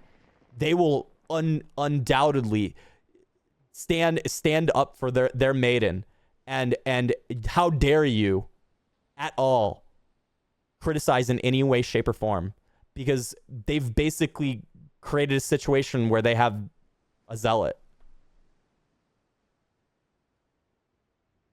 I think like basically they've created a bunch of zealots and that are undoubtedly devoted, and I'm not saying you shouldn't like enjoy this game, you shouldn't like be obsessed with this game, but you should be willing to like give your like feedback without being like attacked by people. And I've seen this. I have seen it. I don't feel comfortable like largely like giving my opinion on Twitter is one place I would not give my opinion. Though to be honest with her community earlier, I did see her give like feedback, and it did seem like in the right direction. Eventually. Now, I said I don't want to be a doomer, and I don't think the game is dying, but these are things that we need to nip in the bud before they get out of hand. You need to be able to admit whenever the content itself is just worse. It's that simple. We're not comfortable with that in this community, because usually every expansion is like the goose laying the golden egg. It's usually pretty damn good. And I'm willing to accept that it's impossible for any game to keep your attention nonstop all the time. That's not what we're asking for either. I think this is the... Okay, this is what I've said in the past. Like, anytime I've talked about like Shadowbringers or Endwalker at one point was in Shadowbringers case, I literally said multiple times, I am scared how they will top and Shadowbringers as far as MSQ went, or some of the content that was like included with it. I was legitimately scared. Like, how do you have this like massive high, and then how does Endwalker ever compete with that? And I think this whole arc of going up in like a positive direction has created a situation where we're hitting the fall. We're in the fall of that like positive direction because Endwalker is like not living up to expectations for people. And that creates a situation where like the fall feels harder than it's ever felt in a lot of ways because we haven't had to deal with that as much before. And that's not a doomsaying fall. It's just like at some point or time or another, the game has to have like a decline in some shape or form or another, be it with content or like negative sides or whatever. Like there has to be, or there has to be just a point where there's like a steady, like relaxing period where we got to rebuild up, right? You have to rebuild up this whole like story arc or like content arc. Like I do understand this part, but it makes this feel worse right now how it is. This feels worse right now than it's ever been before because of the fact that we've had such positives in the past. And maybe after this, once like things go back to normal, or if they don't, I don't know. Hopefully they do. It'll be back in a positive direction. It's just right now I feel this hits the hardest than ever before, personally. And like I said, this is probably for more like veteran players. Hi, it's another geek. How are you? But what I do want is to not see most of my friends say things like, well, I guess I'll just come back in Dawn Trail. Now, some people are saying, oh, well, it's just because they were so busy working on an FF16. Like they had to cut I mean, I feel this way. I don't know if that's true. And frankly, I don't do. care. Because the fact is, a lot of people are saying it. And if a lot of people feel that way, then it's unacceptable. Maybe Yoshi P's attention has been divided. I mean, he is on the board of directors. He tried to get off it, and they won't let him for some reason. He had been working on FF16, and he's trying to do direct producer of FF14. I just feel like it's too much. They're working this man too damn hard, and he needs to stop doing everything else that he's got his attention split on and focus on FF14. Give it his... If Yoshi P never took up 14, and 14 never took off, and FF16... I mean, FF16 is not really helping, I think, right now because of how the PS5 shortage stuff and the sales not being as high as like other Final Fantasies because of a PS5 situation. But if it wasn't for Yoshida, I feel like Square Enix would be fucking dead in the fucking water right now. I think it's that bad. I don't think they have much going for it besides like Final Fantasy VII Remake and a few like Kingdom Hearts games. But I don't feel like they have much going on for it. Like I feel like they would have been part of like some buy up, or almost were probably part of some buy up when you have look at the stuff with like Avengers and Balam's World and all this other kind of stuff that just were absolute failures. They're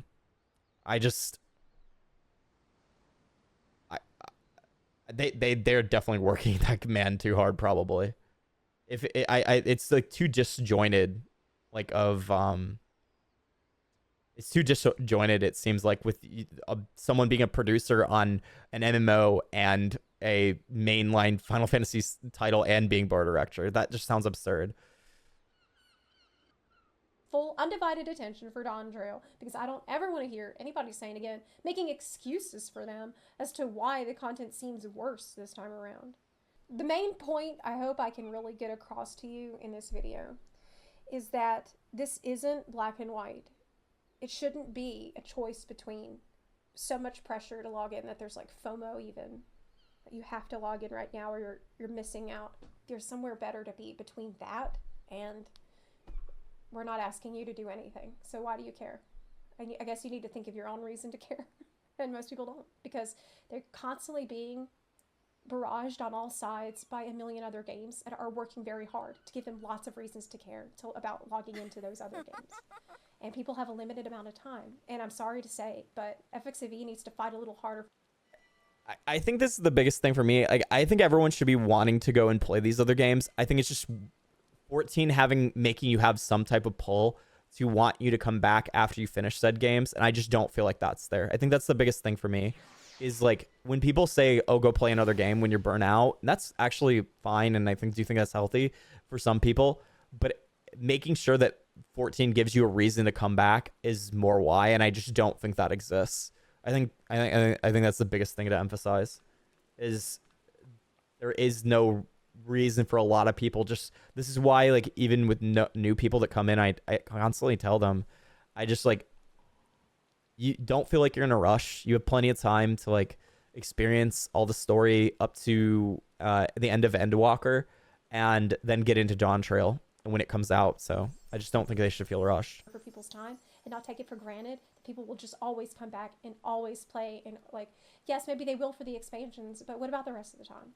One thing I would say also as another little addendum, DSR was probably the best experience I've ever had in gaming. Clearing DSR, the ultimate raid that came out in Endwalker, was the most fun I've ever had in a game, period. It was phenomenal. It showed me just how amazing battle content in FFXIV can be. It showed me that the game can be so thrilling and so engaging and so exciting when the battle content is designed around what you need to do. It keeps you like invested and engaged, and like your choices matter. And if you, that was so. I feel this way about T. And so I know how good the game can be, and maybe because of that experience, I continue to set a very high standard for it, and I want them to do the same. Now that is not actually all I have to say about this topic. Oh God. But the next part of this discussion is about the casual experience, and that's going to be my next video, because what I've noticed is seems like some people like to say, oh well, it's all for the casuals, they're just dumbing down the game for the casuals. And I got news for you, the casual experience is really suffering as well. And so I'm going to be talking about that in the next video. And I know in the next video, I'll be happy that I made a negative video or critical video. But the next one is also going to be pointing out things that could be improved. But I really hope that you can get real comfortable real fast with constructive criticism of the game. We need this. We all need to get real cool about it real quick if we want this game to really thrive, because we need to hear from all sides. We need to hear from all perspectives. And I can hear the canary in the coal mine is what I'm saying. And I want positive change. And so we're never going to get that if we just plug our ears and close our eyes and act like, oh, everything's perfect all the time. That's stupid. Okay, well, thank you so much for watching. I'll see you in the next one. Please tell me about your thoughts on the Endwalker patches. Have you been spending this time putting 200 hours into Baldur's Gate 3 like I have and so many other people have? Is there like, what other games are you playing? Or maybe you're still going through the story, or maybe you have found things to do in the game. You've created your own self-directed goals that have kept you entertained. If so, please let me know all about that in the comment section down below. Again, I want to reiterate that many people are having fun with the expansion. It's not like the worst game ever. It's not like it's horrible now. I would never say that, and I don't believe that. There have been good things. But FFXIV is a game that has set a very high bar across all of its expansions. And I've been playing for a long time, keeping up to date with every story, every major patch. And this one has felt different. Okay, it's felt worse, frankly. So yeah. We can have a short discussion on this, but I do need to get going soon. I didn't realize it was going to take this long. But we can have a short discussion on this. I mostly agreed with her outside of a few points. So I didn't agree with her on the MSQ stuff for post content, as far as like, I don't really care that it's less, like, it's not as like up to par as the other stuff. I'm fine that it's like the trials mixed in, but I do see how some people could say that's lazy. Like I completely can relate, understand that. The second one was the PvP thing. A lot of her PvP points I just don't agree with. The series thing is completely off basis. Doing ranked is more engaging. I just don't agree with that. I'd rather like play something where I don't have people trying to win trade and or be toxic as fuck at higher ranked levels. And maybe this is just my personal experience where I've encountered this, but I genuinely have I fall off with a lot of PvP stuff when I started getting in the higher ranks, because I felt like people were doing it for very ulterior motives versus like someone just maybe not being up to par or someone like making mistakes and stuff like that. I just felt like it got insanely more toxic, and obviously it gets more competitive at the higher stuff, but I didn't think the experience was as enjoyable at the higher rankings because of how people acted. And a lot of people like just like all of a sudden like just AFKing at the fucking start and shit like that. But either way, I mostly agree with most of the points about the community engagement stuff. With the like Eureka Boja and the relic grind. But yeah, it's overall an agreement, but just maybe certain points are missed and not an agreement. Not in Baldur's Gate, more than 500 plus in the Monster Hunter world. Oh my god. Speaking of other games, are you gonna play Starfield? After seeing a bunch of stuff on Starfield, I don't think I want to play it. Is it just an Endwalker has no content thing again? I would say comparatively mostly, but I do think there's like points of like the content itself just doesn't aid towards like replayability and or community growth. I think that's the biggest thing.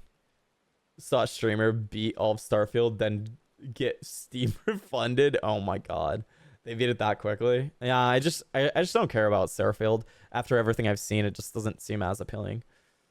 I don't only thing off is PvP, but I agree with the other points in my opinion. Yeah, that's fair. I can concede the MSQ thing, but I just don't agree with it at a deep level, because I'm fine with there being like a spite after Endwalker, and I feel like they can do a little bit of like flavorful stuff with like the fan service and whatnot. I'm more accepting after this grandiose story has finished that there's a little bit of like, you know, filler content. I can deal with that. That's not a big deal to me. I disagree with a lot of her video. I'm Varsity, I feel like the biggest thing that's like probably the difference is like some people just play games differently, and that's where like people ultimately come to the disagreement. And what people want out of the game is obviously clearly different expectations. I don't think the game should be like a situation where you're like, this is your only thing. And I don't expect the game to completely wholly hold my attention forever.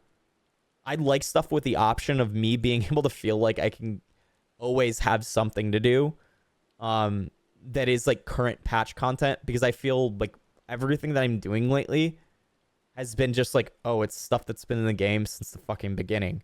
And for other people, like, I mean, Frontlines hasn't been in the beginning, but like it's other expansions, right? I want to do Endwalker stuff. I don't want to feel like I'm only doing like stuff that I did back in Stormblood or Shadowbringers or Heaven's Ward. That's like my part is like I want like current patch content that makes me feel engaged in community, and I don't feel like I have that. Yeah, I think her video does speak to more long-term hardcore players.